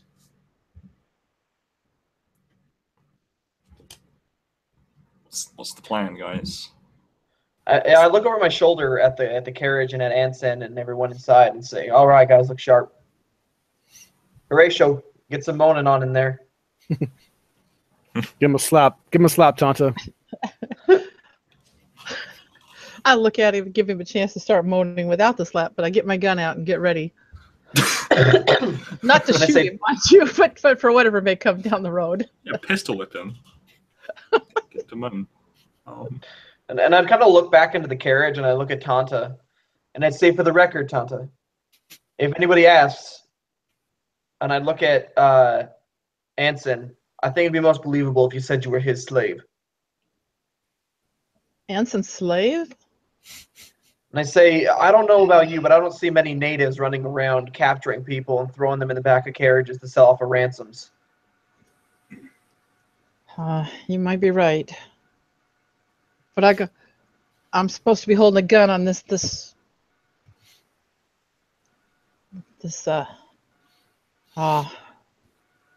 yes, Horatio Atwater. I kind of laugh and say, yeah, I think I might be able to convince him of that. I'll do my best. Are you going to start moaning there, Horatio, or am I going to have to smack you? Oh, damn. Horatio moans, but it's for a different reason. He just can't shake that feeling that he has after seeing that spirit. You got any ideas? Any other ideas, guys? No turning back now. They see us. We turn around and leave. They'll just chase after us on horses. Maybe we could Don't ambush. die. Don't get shot. something would occur to Anson though, kind of quickly in the moment, and as we're kind of riding up, I would say that we don't mention Horatio being a slave. Actually, he's not a Oh, no, slave. Tonta. He's a prisoner. Tonta's, Oh, Tonta's would be your slave because of it's kind of hard to justify having a woman with your party, especially a native woman.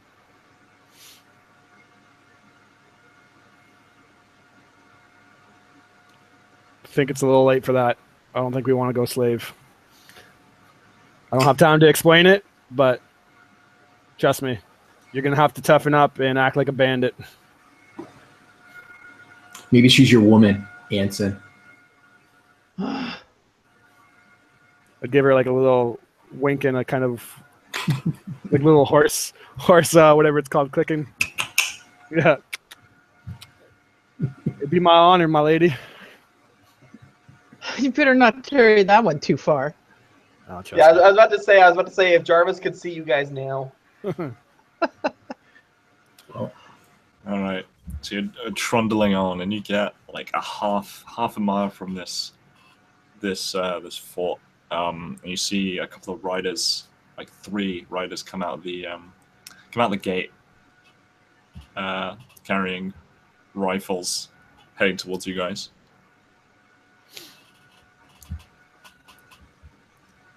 And they get closer and closer, sort of thundering towards you, and you hear one of them shout, like, stop right there.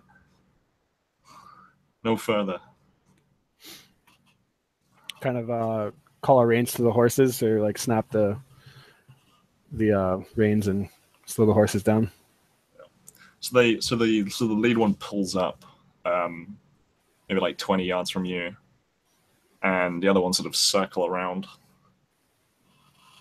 Awful ballsy coming here, friend. Don't you know where you are? We know exactly where we are. We're looking for Bill. We got a gift for him. A gift for old Bill, huh? Yep. Tell you what, I'm in a good mood. Let's go meet him. I'm by the way, me personally, I'm like watching for the first sign of suspicion, not because like, oh, I'm metagaming, but because I'm like watching to see if they are suspicious about us, so that I can maybe like cover over the situation. He pulls up sort of closer, but let me just take a look in your inside your carriage. I'd be more than happy to show you, and I'd actually step off the horse and kind of impose myself in between him. Yeah. And then, as I stare him down for a second, showing no signs of like intimidation or care, Yeah. like this man has nothing to me, I would walk over to the wagon door, and I'd open it, and I'd reach in and grab Horatio by the neck, squeeze until I hear him start to choke, and then rip him out and throw him into the dirt. You know who this is? City slicker by the looks. Not just any city slicker. Atwater's nephew. Reckon that he'll have a pretty penny over his head for ransom. You just might. All right. I think Bill will be pretty pleased with what you brought. You might just be a you might just be a fine addition to this gang if you're willing to accept our rules. Let's just say that water burned is pretty bad, and we're not looking to make any friends at Tombstone. We heard that Bill's been giving them a hard time, and I'd like nothing more than to return that favor back to them. I like your thinking. All right. You follow me and my boys will take up the rear. I bet they will. Sorry. my 23-year-old mind, yeah, did that to a place. Yeah, so you sort of follow this guy up the slight sort of slope to the gate. So this fort, it's quite small. There's like a central sort of building with a tower. You can spot there's a man standing in the tower there with a rifle, sort of keeping it trained near you guys, like right on you. But it's not like incredibly large. Maybe only trying to think maths wise, probably only like 60 feet by 60 feet in a square.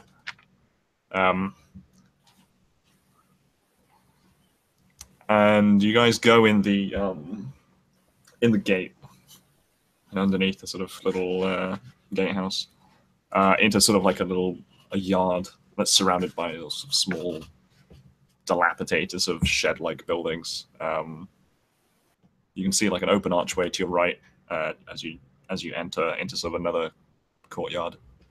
But the yard is itself empty. And the man dismounts, turns right. Let me just head inside. Tell old Bill you're here, and I'll come get you.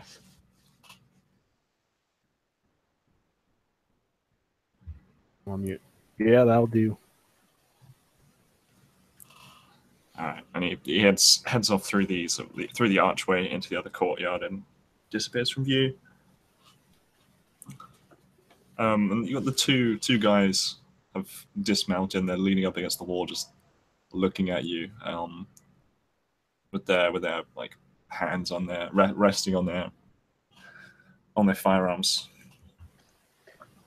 I'd be staring right back at one of them, and I mean, it's kind of like not like I'm trying to be like bandits are all about like showing force, basically, like, oh, I'm tougher. So I'm kind of just like staring right back, not breaking eye contact, kind of just like establishing dominance in a way. Pee on the wall, establish dominance. Yeah. Yeah, no, exactly. Why is there? My fault now. Yeah, no, but I'm gonna. Can I roll intimidation? Kind of yes. like. Okay, cool. I have really high charisma. I made sure I did. That is a 22. Yeah. So he sort of shuffles like uncomfortably under your gaze, but he tightens the grip on his gun, but he doesn't like pull it out and shoot you. It just looks quite uncomfortable under your gaze. But yeah, I'm making my stares like as cold and like bloodthirsty as possible, basically. Yeah. Yeah, he's definitely looks pretty intimidated. So yeah, like a couple of minutes later, the first man returns. Says, "All right then, come on inside. They'll be happy to meet you. And bring your friend with you." And then the pretty lady. Oh, heck, you guys better insight check these guys right now, because they are laying it on thick. I don't know if Horatio's been pulled out of the coach yet when this happens. And if he does, he definitely would insight check that the main guy. What was his name? What did he say his name was? He never tells you. Oh, okay. Nameless. I love it. All right. Never mind. I'm still shaken up from getting pounded by my own teammates. I got a 15 on insight. Tanta got a 24 total. Nice. I loaded up on the insight. That blows my 9 away. So he, just seems like he's inviting you in for a drink. Like, Anson's not even rolling insight. Told him, but yeah, he's a man on a mission right now. Go ahead, sorry. Oh yeah, Tanta is just very cool, very calm, very sort of like the nobody can read her face, like my overlay thing. She's just stone-faced. Stone-faced native. Yeah, this guy seems pretty calm and collected and not hostile at all. Yeah, I'm counting men, by the way, to see how many I see. You've seen 4 so far. As I That does not bode well. as I gentlemanly escort my good buddy Horatio comfortably out of the wagon, if there's any kind of like, not really sure if like carriages back then had any kind of like openable windows, like even like kind of like or shutters or something like that, but I'd kind of like nonchalantly make sure like I left the shutters at least like a little bit open so that we could see inside the wagon from a distance. Yeah. But doing so like without trying to make it like look like anything, just basically roughhousing Horatio out into the dirt, throw him into the ground, and give him like a kick in the ass. I never asked this. Where's the keg? In the wagon. Wagon. It's hiding under my blanket down on the Yeah. floorboard somewhere, or under a seat. It's under a seat. It's under the It's in- seat. It's in perfect view of the window that I just opened. No, it's under the seat, covered up with my blanket, which was on the seat that I was sitting on it. It says TNT on it. Okay. Like a bad movie, man. Warning, explosive. Explosives. Yeah, Acme explosives. Yeah. They can't read, though. It's okay. Yeah. See, following this guy in. I'd pick up Horatio by the neck and be like, "I bet you wish you paid me my money like you said you're going to, didn't you, Atwater? You don't suffer now. We're bringing you to the butcher." Horatio weakly tries to spit at you. Oh no, he didn't. That's a metallic bitch slap. Yeah. Bam. Another hit point because it's got to be genuine. Sorry. Nice. Sorry. And Tonta's like, Yeah. So you head through underneath the archway and into the next courtyard. There's a well in this courtyard and a door going into the sort of larger building with the tower. So you guys head inside. The sounds of like, boisterous laughing and drinking. And sort of there's like the warm glow of fire. Like at the back, there's a few guys sort of around a table with some cards. There's 3 like around the table, and then there's one like really large, heavy-set man sort of standing facing you as you're walking in. And the guy sort of bring you in like, this is them, Bill. Said they had a present for you.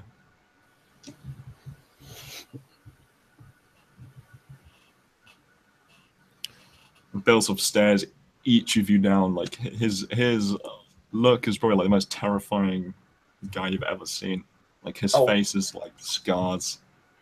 I stare right back. And you see this huge revolver on his right hip, and this like cleaver on his left. That's like machete sized, just like slightly rusty, covered in dried blood. Now I know why he's called the butcher. Down. right. Tonta just totally ignores him. She doesn't even look at him. So, this is your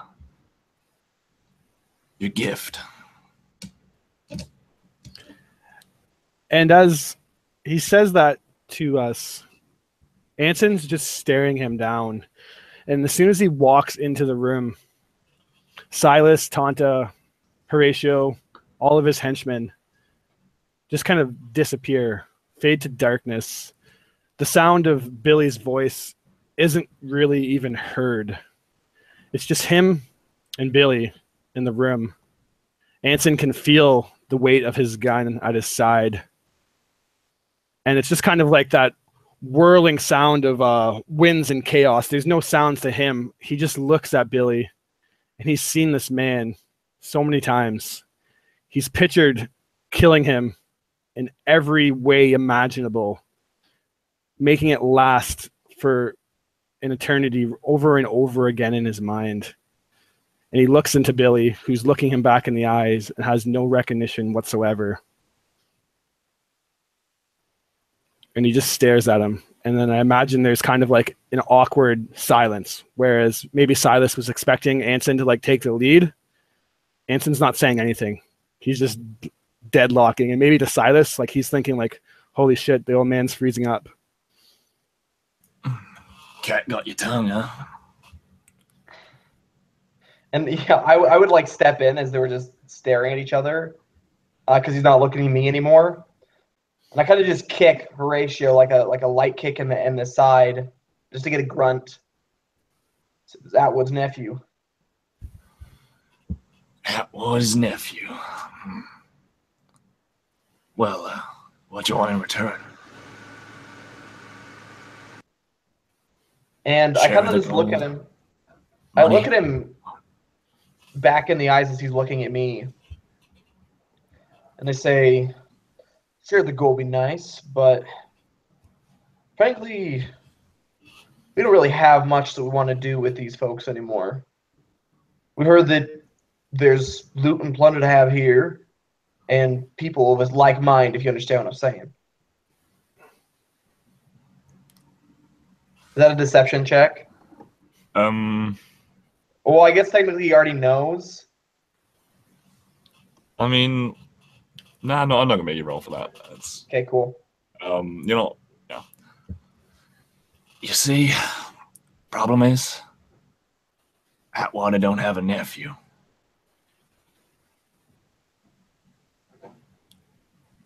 Puts a hand on his cleaver and sort of draws it out. So runs his thumb sort of along the blade. He drawing steel. I think he turns to the like the table next to him, where like his crew are like just sort of sitting there looking at you, having stopped their game of cards. And sort of thuds the cleaver down into the wood, leaving it standing there.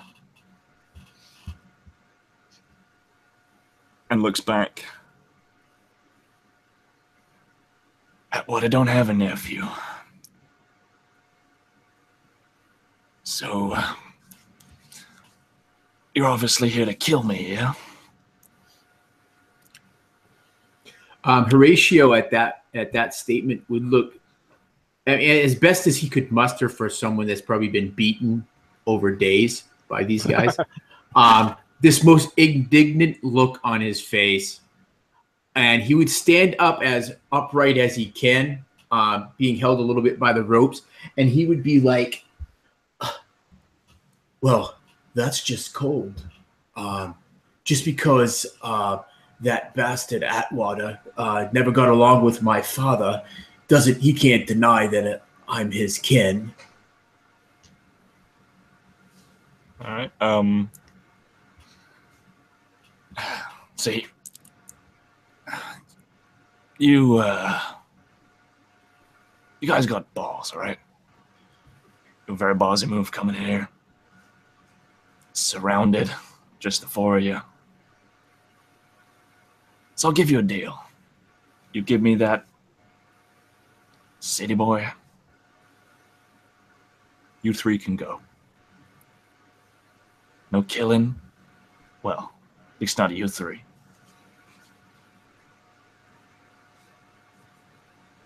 So how's it sound?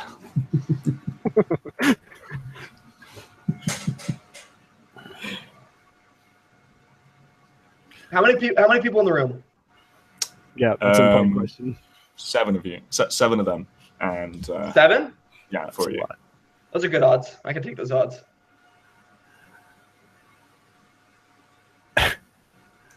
I'd finally. It is still for like a minute, I think.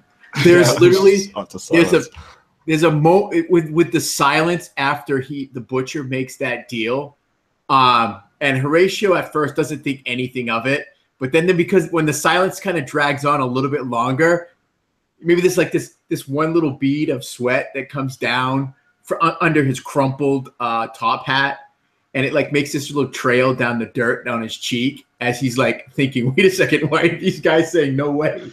Yeah, no, I think it's also quiet enough that you can hear some guy just rip in the back of the room. Like that's what breaks the silence, maybe. Like a poker chip falls off the table. Like Yeah. Anson would finally speak up, and he'd be like, "A deal, huh? Well, Billy, I got a deal for you." Oh shit! I'm pulling the rope. All right, He make wants a, What says that? make a dex check with advantage. Pull that rope. Here's my deal, Billy.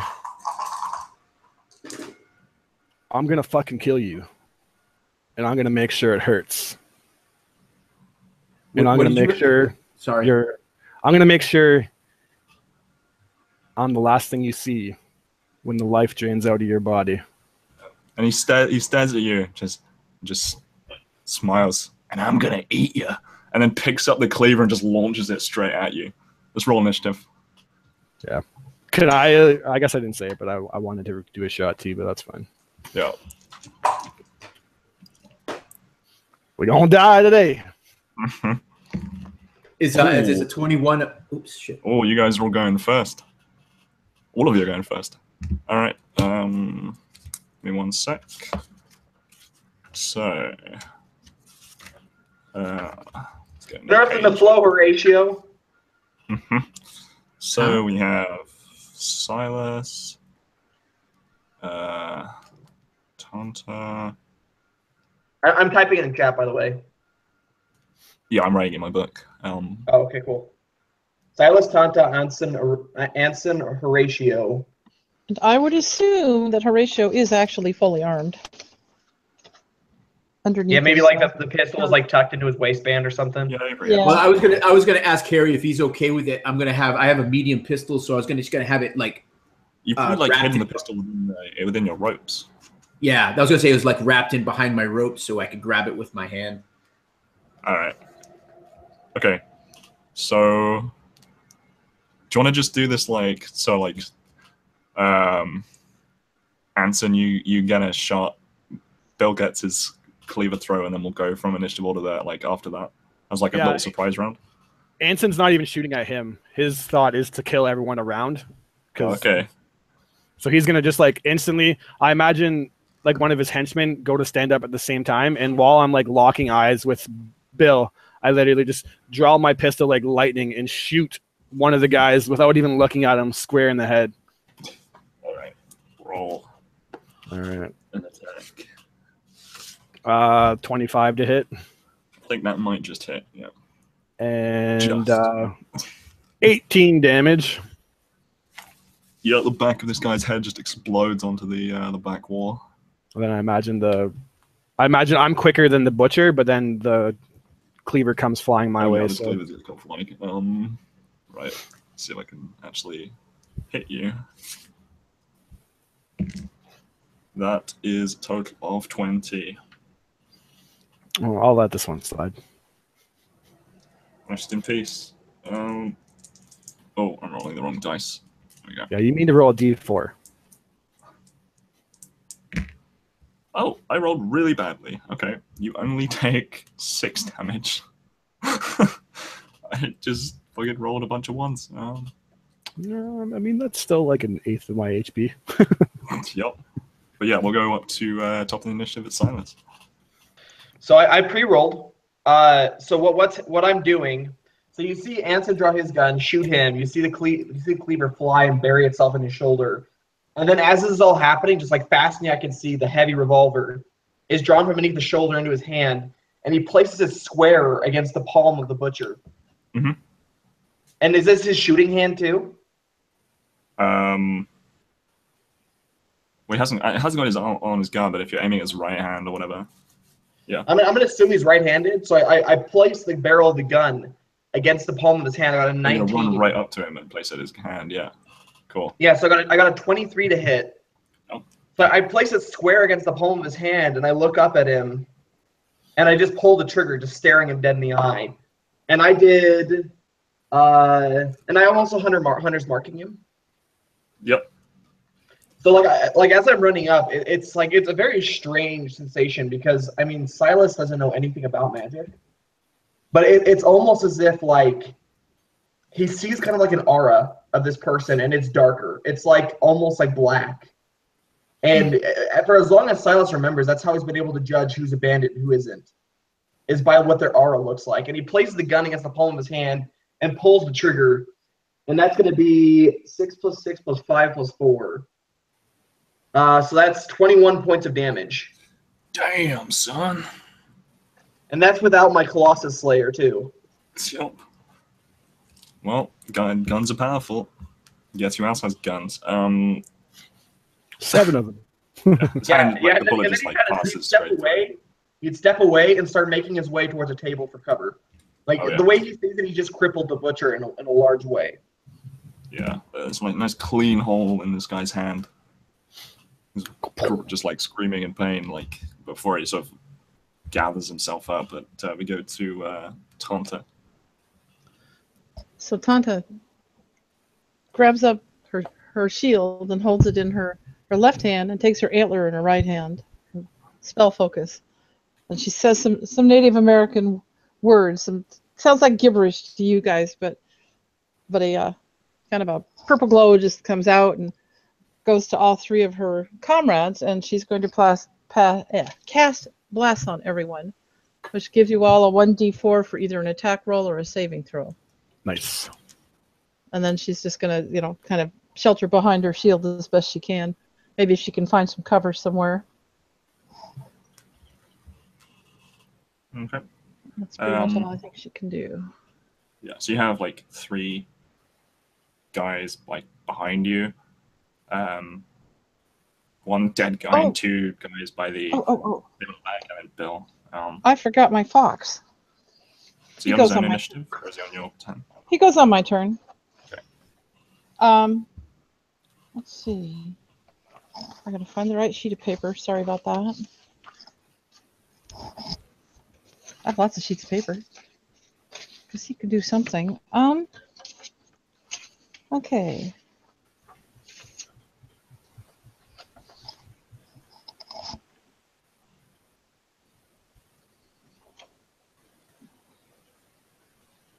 That's not too useful. Okay. He will be able to use. He has a reaction he can use when someone's attacking. He's basically I've just called him mentally because I have a psychic link into the room where he's hiding under a table, quite close to. I don't know who's together and who's apart. Who could he be within 5 feet of? So you're next to Horatio, and Anson and Silas is like moved out right to Bill, a little away from you. Okay, I'm gonna have him over next to me and Horatio, because I figure Horatio's already kind of beat up. Wonder why? Yeah. And he'll be ready to use his reaction to impose disadvantage on an attack roll to any creature within 5 feet of him. Okay. Okay, so Anson. So what Anson's gonna do is, what kind of weapons do the we're gonna call them henchmen for now have? Do I see anyone with a shotgun nearby? Yeah, the guys, like, you see a shotgun like propped up by the guys like at the poker table. Mm-hmm. Because those guys haven't actually done anything yet. They're still like sitting. But the guys like around, like behind you, are just armed with. 2 of them got rifles and one's got a pistol. There's no shotguns other than one at the back.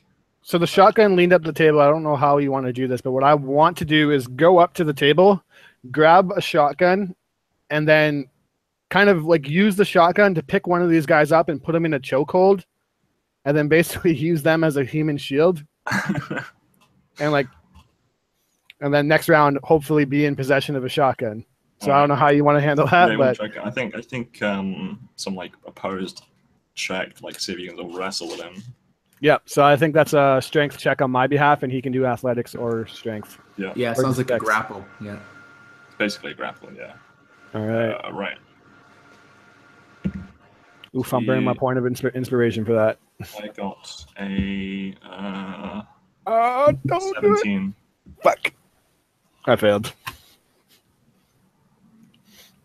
But He's I quicker. will, like, you've got, like, a hold of the shotgun, you're, like, fighting over it. All right, sounds good. All right, next. Horatio, what was the result of your... what was the result of your dex check? 21. Oh, yeah, you're out. Definitely out. Right. So the minute things go really bad and Horatio realizes that, he tugs on this loop that's in this rope and they start to pull free. They catch up a little bit on the gun as he's trying to pull the gun free. And so he isn't quite able to act as quickly as he can. But as he does, he brings this gun around. And you said, could you just lay it out for me again? I know the big bad guy is up by Silas and Anson. And then there's 3 guys behind you. Okay. 2 guys up by Anson. Okay. Yeah, and the big bad's with Cool. Silas. So he would pull the hammer back on his gun, and as he does, it's set. There's like this needle on it, or this sharp edge, and it cuts into his thumb. And as the blood runs down onto his firearm, it begins to glow. These runes that are carved into it begin to glow a blue. His eyes. The irises of his eyes, they're brown, but then they turn into this almost spectral blue. And he's going to use his Crimson Right. And he's going to turn, he's going to shoot one of these 3 guys behind him. I'll try to anyways. That is going to be 8. Thank you for the bless, by the way. 14. 17. Yep, that hits. Right. And that is for 15 points of damage. Ooh, yeah. That's for the piercing damage, but I get to do my Crimson Right damage. Yeah, he's dead. Okay, good. So as the bullet strikes him, it just where the bullet enters, it just frost just spreads across his chest. And then as my movement, I would just try to stand so that a guy can't get behind me. All right, yeah, just like back up to the wall next to you. Yeah, and Cool. That'll be my turn. All right, it's time for some shooting. So the 2 behind sort of stand back, aim their rifles. One at you, Horatio, and one at Tanta. So Tanta, that will definitely be a. What's that? Yeah, it's gonna be a miss. It's like 13. Yeah. Oh, guns don't. Well, shields don't work with guns. I think we laid that out in session 0 because, like, they're made of wood. But they were fighting against melee weapons. And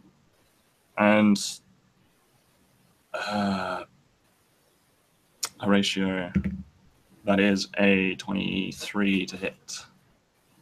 Remember that Just there's a barely. disadvantage.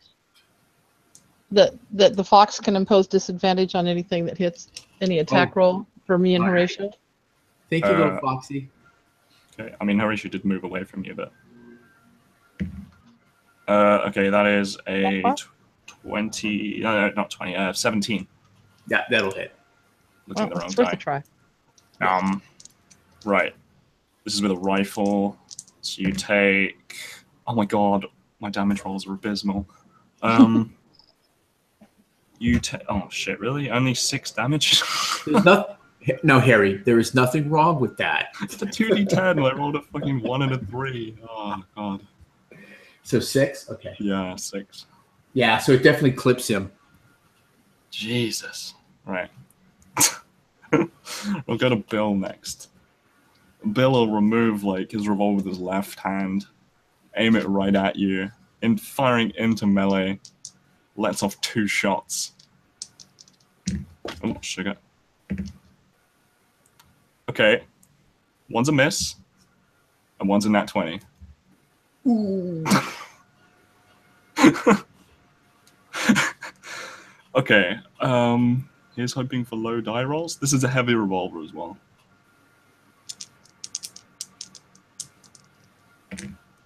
Okay, so you take 30 damage. Who takes 30? Silas.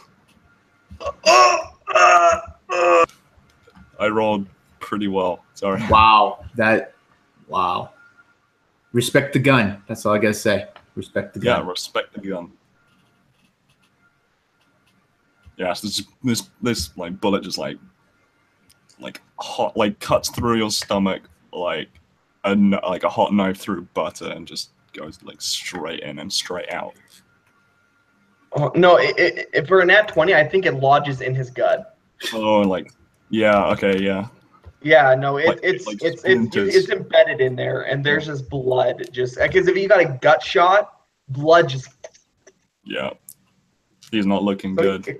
So Silas definitely stumbles and staggers against a wall. That has got to be some sort of lingering injury or like system shock or something. We'll do that afterwards. Yeah. And then we've got.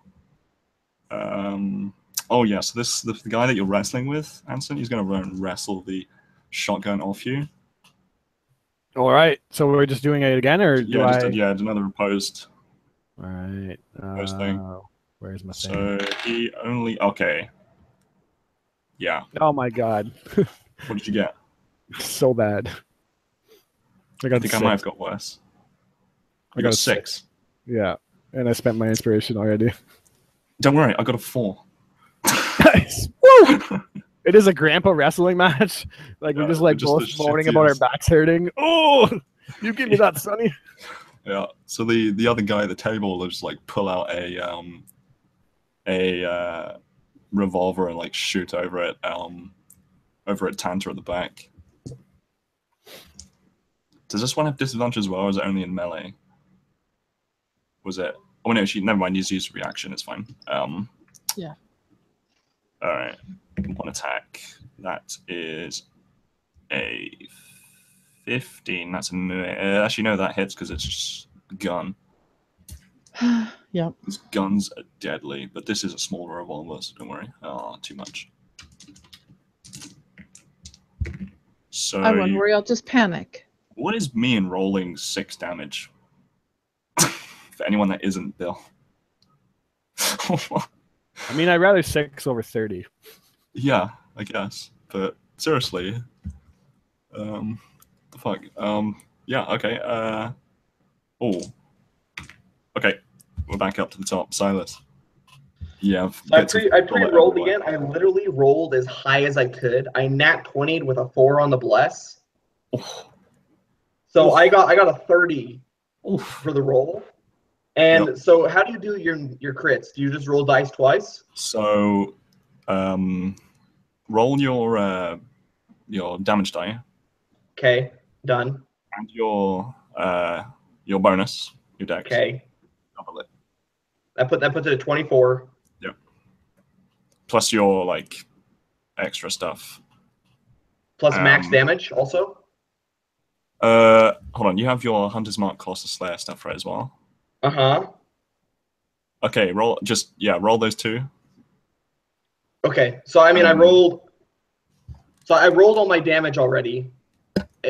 So what does the nat 20 give me? Is like an additional... right, okay. So just all of your damage that you have. Okay. Just double it. Simple. Oh. Well, so, okay. Like that's if you roll 48 damage then. Yeah. Exactly. Guns fuck you up in this game. So like I'm like running towards staggering actually towards the table. And I kind of just like as I'm like diving down beneath it to get some sort of cover, like I'm hurting.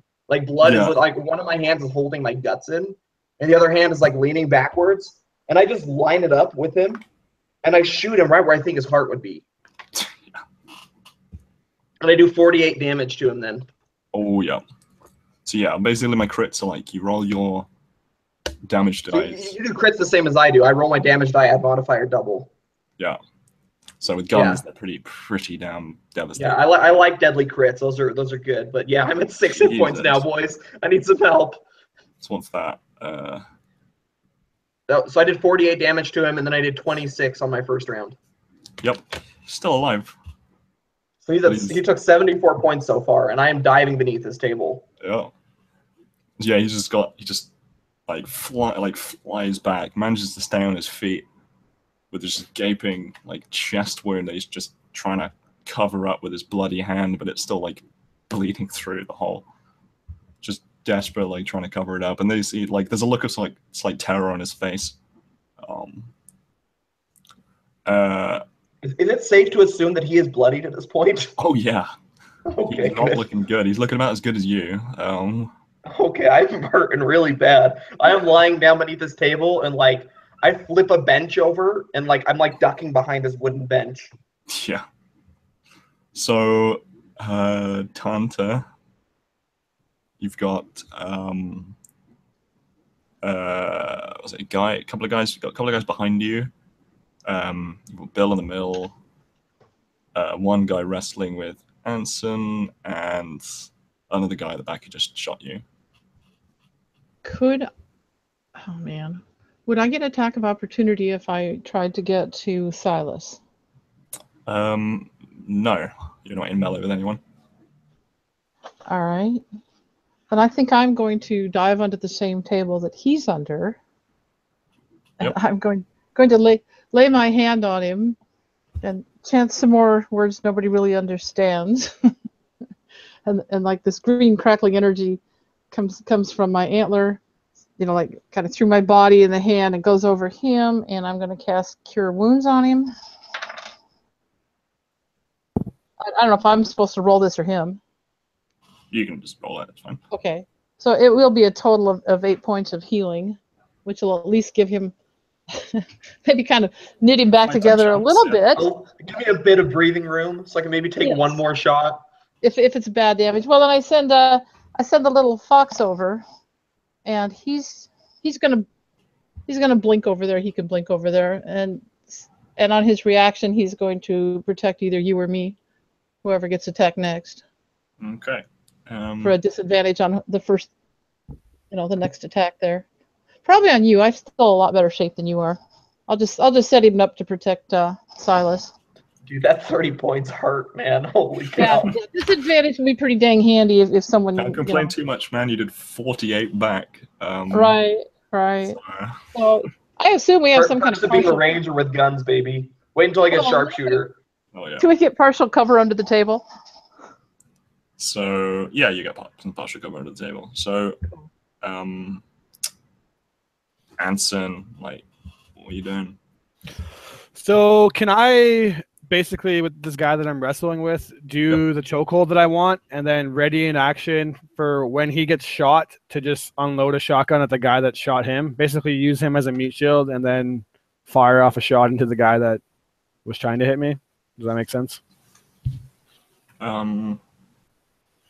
Sort of. I mean, so you're wrestling with a guy over the shotgun. I think I got the shotgun. And you got the shotgun. I guess what I want to do is 2 actions, so I'll use action surge if you want, now that I think about it, because I technically need to grapple the guy. And then I don't know if you're actually allowed to ready in action with action surge, but if I can, basically I want to use him as a meat shield and then blast the guy that was trying to shoot me. Okay. Yeah. Okay, yeah, let's do that with... I mean, you could just like grapple and just shoot the guy trying to shoot you with one go if you want to use action surge. Yeah. That's cool. Yeah, sure, that works. Whatever. It's all the same. If that's kind of what you're getting at. Right, yeah.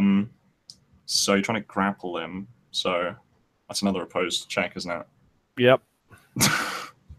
Right. Here we go. There we go. That's much better. Unnatural 20. Yeah, you got it. You grappled him. All right, and cool. then just like unload the shot into the guy like standing a few like meters away. Sure. What's the shotgun's damage? Or I guess I should roll to see if I hit first, but yeah, roll a hit, and I think it's a 2d8. Definitely hitting, and 2d8. Okay. 2d8, yeah, plus your dex. That's the same as my revolver. Yep. All right, that was really bad rolls. Wow. 6 damage. 8 damage, actually. I one-upped you. God damn it. Yeah, this guy's still alive, but he just took a shotgun to the chest, so he's not doing so good. Yep, and then I'm basically just going to hold this guy as a meat shield for when someone tries to shoot at me. Yeah, you can gain like 3/4 cover, and like you'll just hit the guy instead if anyone aims at you. What do we got next? Horatio.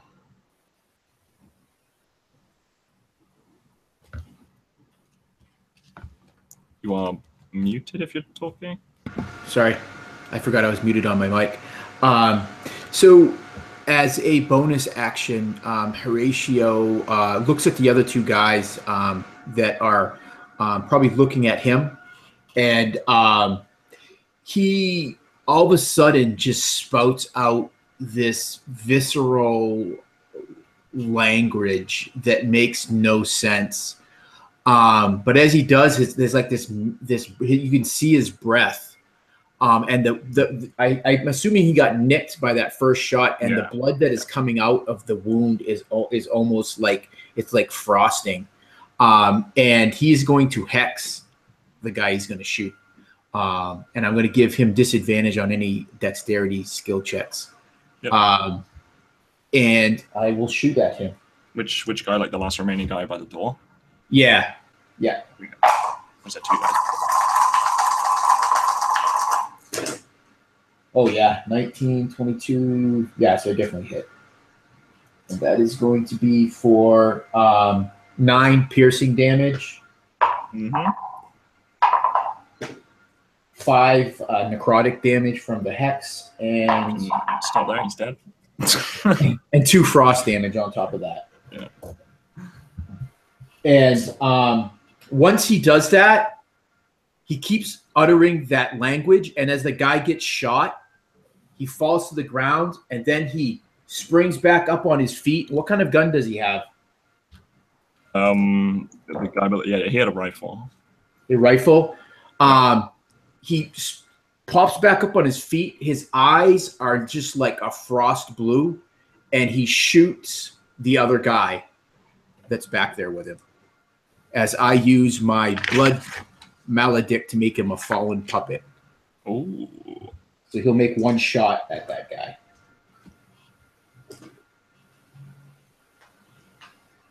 Would you like me to do that, or do you want to do it? You that's fine. 15. Yep. What kind of weapon does he have? I don't know what the damage is. It's 2d10 for a rifle. Ooh.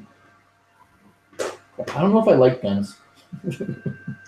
A lot of damage. 11. I rolled a 10 and a 1. Doesn't quite kill him. Yeah. So he would see this guy rise up, shoot him, even though he's dead, and then the body falls back dead to the floor. And then I am going to use my movement to what is there like a so what kind of a room is this? This is like a sitting room or something? So it's sort of a it's mostly empty. There's some sort of shelving in the back and a table, and sort of off to the side in like a dark corner there seems to be like a pit in the back. And then there's like a door behind you, and then to your left there would be another sort of small door leading into like what would be like a tiny little room on the side. I'm going to take cover behind, or Horatio's going to take cover behind anything he can. Okay. And that'll be the end of his turn. All right. So Bill will be sort of clutching at his wounds, and he's gonna turn, fire off some pot shots towards Tanta and Silas, and he's gonna make a break for the door. So I'm gonna roll to see which one of you gets aimed at, because he's sort of just like firing off a couple of shots. So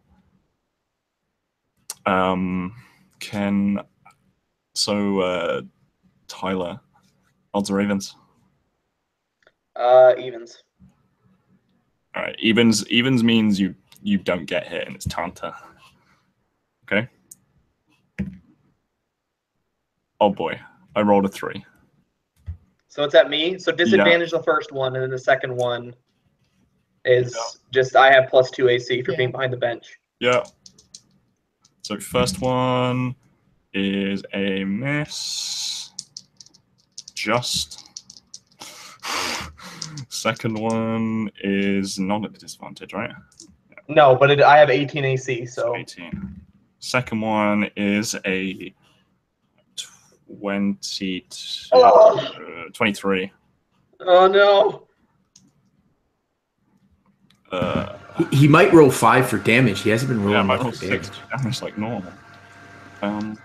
It's a heavy revolver, boy. It's 2d8 plus dex. Yeah. Oh boy. Oh. You're definitely out for the count. Not dead though. You take 18 points of damage.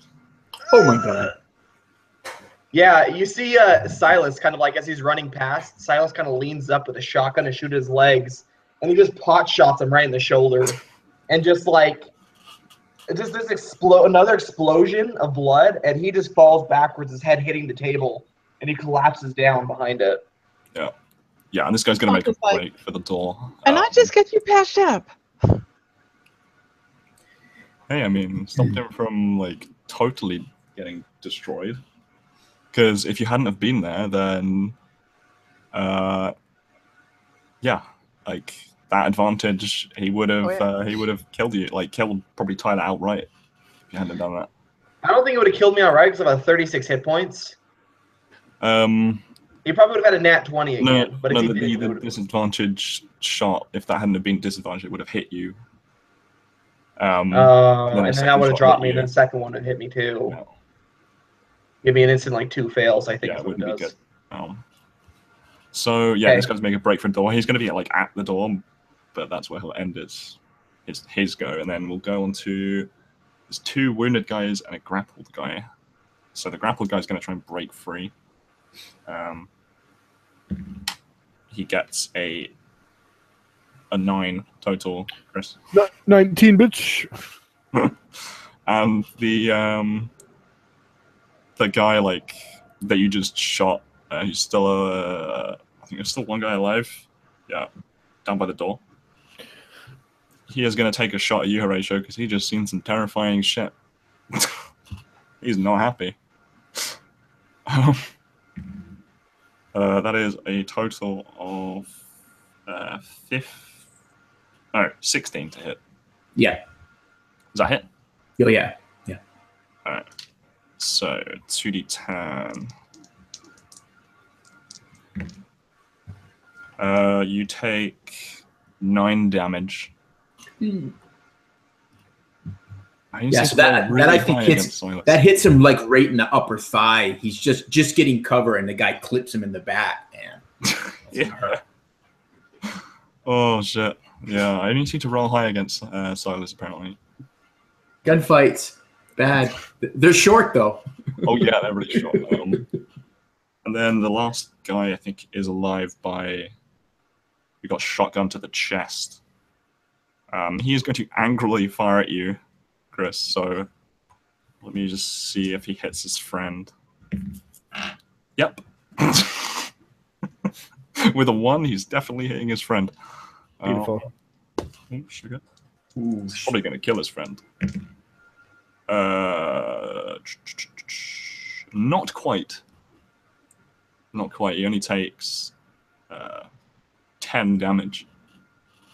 The guy you're grappling. But the guy like noticeably goes like limp, and your clothes like start getting a little bit wet with blood as you're like grappling onto him. Oh, Chris dropped out. I'm back. Okay, the guy didn't die in your arms. I just died in your slowly getting like really bloody because this guy's like just leaking onto you. I like it. And we go up to Silas, who needs to make a death save. Yeah, I got 18 on the death save. Perfect. Right, it's that's 1 success. Yeah, like for like the briefest of moments, like maybe like kind of like a same like thing for when Anson went down, but like you see Silas standing in a bank, and he's talking to the teller, and she's female, and he's flirting with her, and you hear just like the doors like kick open, and so you hear everybody like hands in the air, and there's a group of like 6 bandits standing there, and Silas has all his weapons, he has revolvers, and he just turns and looks and freezes, and does nothing, and then we'll just move on from there. Yeah. So Tanta, you've probably got your like face is just splattered in Silas's blood. Yep. Yeah, this bullet like whizzes straight past you and embeds itself into to Silas's shoulder. What are you gonna do? So I'm going to hold my antler out towards Bill as he's trying to get his way out the door, and you're going to hear some native words over in a native tongue, and this flash of light's just going to streak out from the antler, and I'm going to make a guiding bolt ranged attack. Yep. Whew, it's a nat 20. Gosh, the pink's rolling well. That's crazy. Oh, now I gotta roll damage. I gotta find some d8s here. I was so entranced with what you guys were doing, I forgot to get ready. I'm sorry. Is guiding bolt D8s or D6s? D8s. No, 6s. Oh crap! I can't even read. I got you covered. Thank you for catching that. I need you guys. All right. Okay.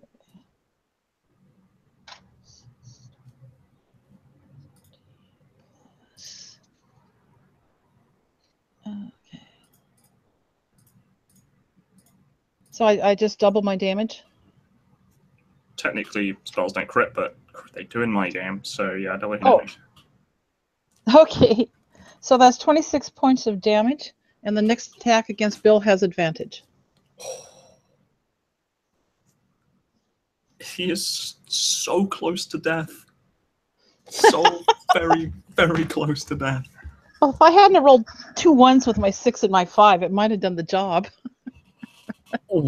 Like, yeah, he is just on death's door. Certainly, like the next bullet is just gonna next. So he's like leaned up against the door jamb. Yeah, looking to get out into safety of the hallway. Yeah, the next stiff breeze is going to kill this guy pretty much. And I'm going to keep my fox next to me this time and use its reaction if I get attacked. Yep. Because I don't have that much armor and I want to stay alive in case I can keep other people going. Yep. So, Anson, you have 1 shell left in the shotgun. Yes, sir. And Oh! I missed something on that. It doesn't say that on here though. What? It doesn't say I get my modifier.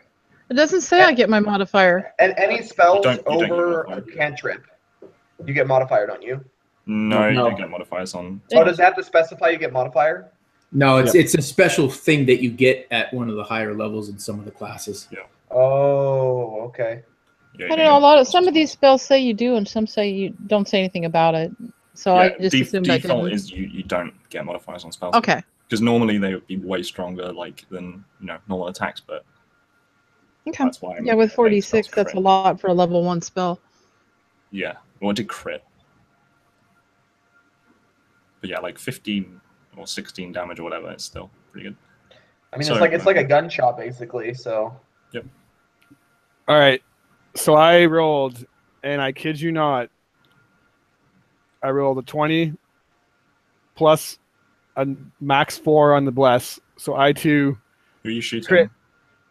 I am going to shoot the butcher. Okay. And so I think you'll be shooting at disadvantage because of long range on a shotgun. No, because I'm a gun shooter. Remember, I don't get that. I just said that with pistols. Oh, okay. That works. Then yeah, I'll re-roll. Let me. You might have said that. It's 15 feet for a shotgun. Anything beyond 15 feet is long range. Yeah, exactly. But I think I just said that for pistols. I want to go back. No, yeah, you're fine with that. I'll re-roll. Um, Either way, I rolled a unnatural over 20. That still definitely hits him if you roll Yeah. it. You know what? Another 20. You know what? I want this to be an epic kill, so I'm going to give you my inspiration to make it a crit. There you go. Beautiful. Now, I'm assuming that he's pretty weak. Can I just explain what happens, or? Roll your damage. Okay. But you're probably, unless you roll like a bunch of ones, you probably killed him. Now, interestingly enough, I don't know how you do damage, but I don't want to kill him if possible. Tell me how much damage you do. Yeah, a lot. So we got 2d10 plus your dex, double it. Yeah. wait, 2d10? No, sorry, 2d8. Sorry, it's a shotgun. Okay. 11, 12, 13, 14, 28. Holy shit. So that would take him to minus 22. But you can't do non-lethal damage with a shot. That's fine. It's fine if I have to kill him. Just I think he is just blasted out of the door.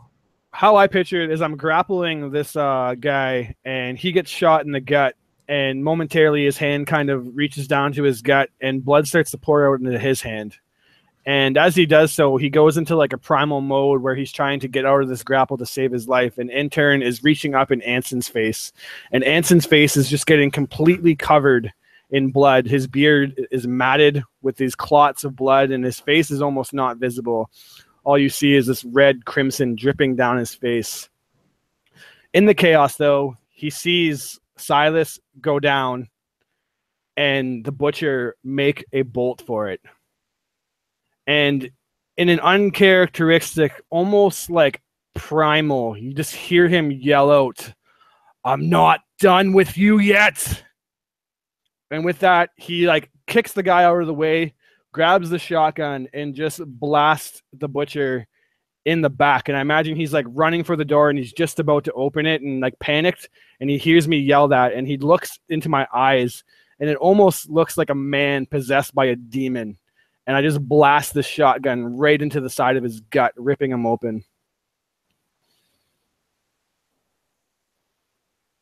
This is probably like as he's running, and like the shot like takes him straight in the back, like around, like maybe on like around the side, slams him into the door, falls straight off his hinges, out into the courtyard below. Just like rolls down the hill into a big slump at the bottom. But the fight's not over yet. Horatio. All right. So his leg, his arm, and his leg are both throbbing. Definitely going to have to get that bullet out of the leg. But first, like you said, he's got to take care of who's left.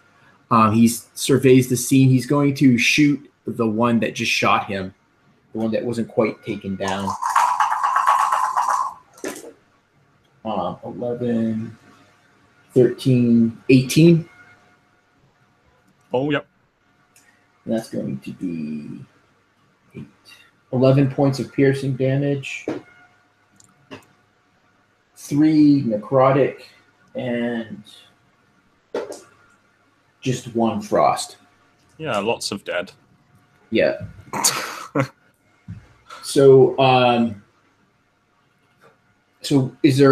there's two guys left. There's the one that Anson. So, I think there's like 2 guys left. One that's been grappled and one that's at the back, like. Yeah, one who was the shield that was wounded. Yeah, I think that's all that's left. Right. In this room. So this is my question. Can Horatio get to one of the fallen guys that has a handgun? Yeah. And he's going to grab it with his left hand, and as a bonus action, he's going to shoot one of the other guys. Definitely. Yeah, go for it. All right, cool.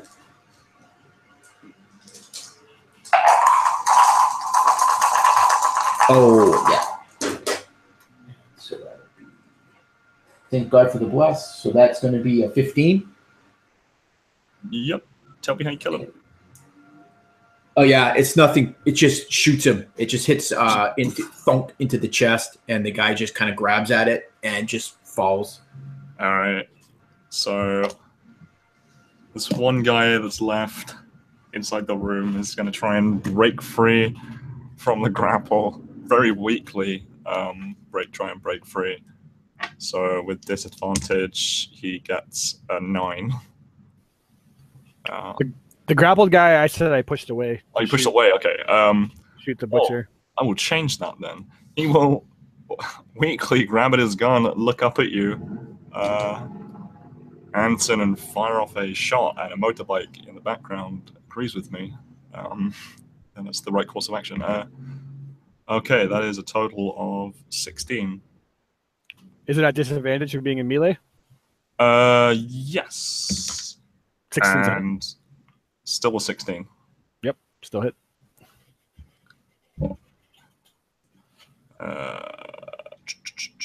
Where are my d6s? There they are. Right.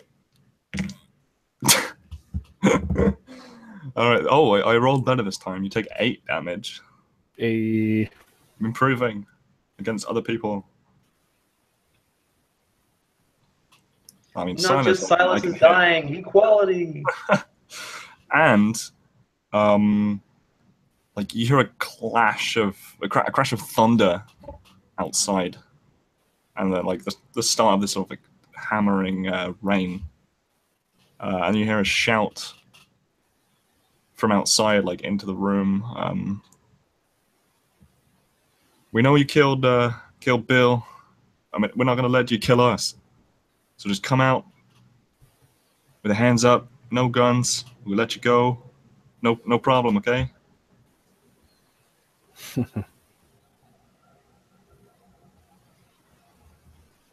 And I think we'll end the session there. My next death save was literal 10. So I made one more death save. Yeah. Okay, I have a question then before we completely finish up, because her next action, she was going to use her medicine kit to stabilize Silas. All right, we'll let you. Yeah, we'll let you do that. So you just stabilize them. You don't need to roll. You have a kit. Yes, I've got a kit. I've got proficiency. That's fine. Yeah, you just stabilize them, and we'll end it there. So just real quick, Harry. So Yeah. there's one guy left still in this room with us. Yeah, he is just weakly in the room right at the back. Yeah, Can we end it? Sorry. I just want to end him. No, I said, can we end it with like me grabbing him and like heading to walk outside? Oh, you can probably just like kick the gun out of his hand and like pick him up by the scruff of his neck. Yeah, that's what I picture. Like he's still weak, and he probably can't fight me off. So I like literally just want to pick him up with my mechanical arm and start to head towards the door. Yeah. Perfect. Yeah, I'm gonna want to know how close they are to our carriage. Yeah. So as we're ending, Harry, one of the things. Oops, sorry. Go on. One of the things that Horatio is doing is he's cocking back the hammer of the pistol he picked up in his left. That's in his left hand, and the same thing. He's he like bites his thumb to draw blood, and that gun begins to glow blue, just like the other does. Nice. So I'm just going to. And Silence bleeds. Oh God. Yeah. Cool. So I will just. I don't have any parting words. Otherwise, I'll just end the broadcast. That was epic cool. Swag. Yeah, that was fun. It's really cool. This is why you don't trust everyone you meet. Oh, that mayor's gonna die when we get back. Yeah. Well, we got to figure it out first. We're gonna keep like at least one guy alive so that we can figure out how the butcher knew that we were. Oh, Anson has some plans. You don't worry. Nice. Cool. All right. All we need to do is not have like a 3-month break, so I can't forget said plans. Yeah. So write it down quick. Do my best. It might be a month and a bit, but yeah. Oh, I'll see what man. happens. I can't remember anything that long. We just watched the session again, like close to the time. There you I go. suppose I could. I watch a lot of this stuff. I could do it while I'm working or something. Right. I shall end this thing. The rest of July is going to be Thank you for watching. For those that do, we'll see you again in like a million months' time.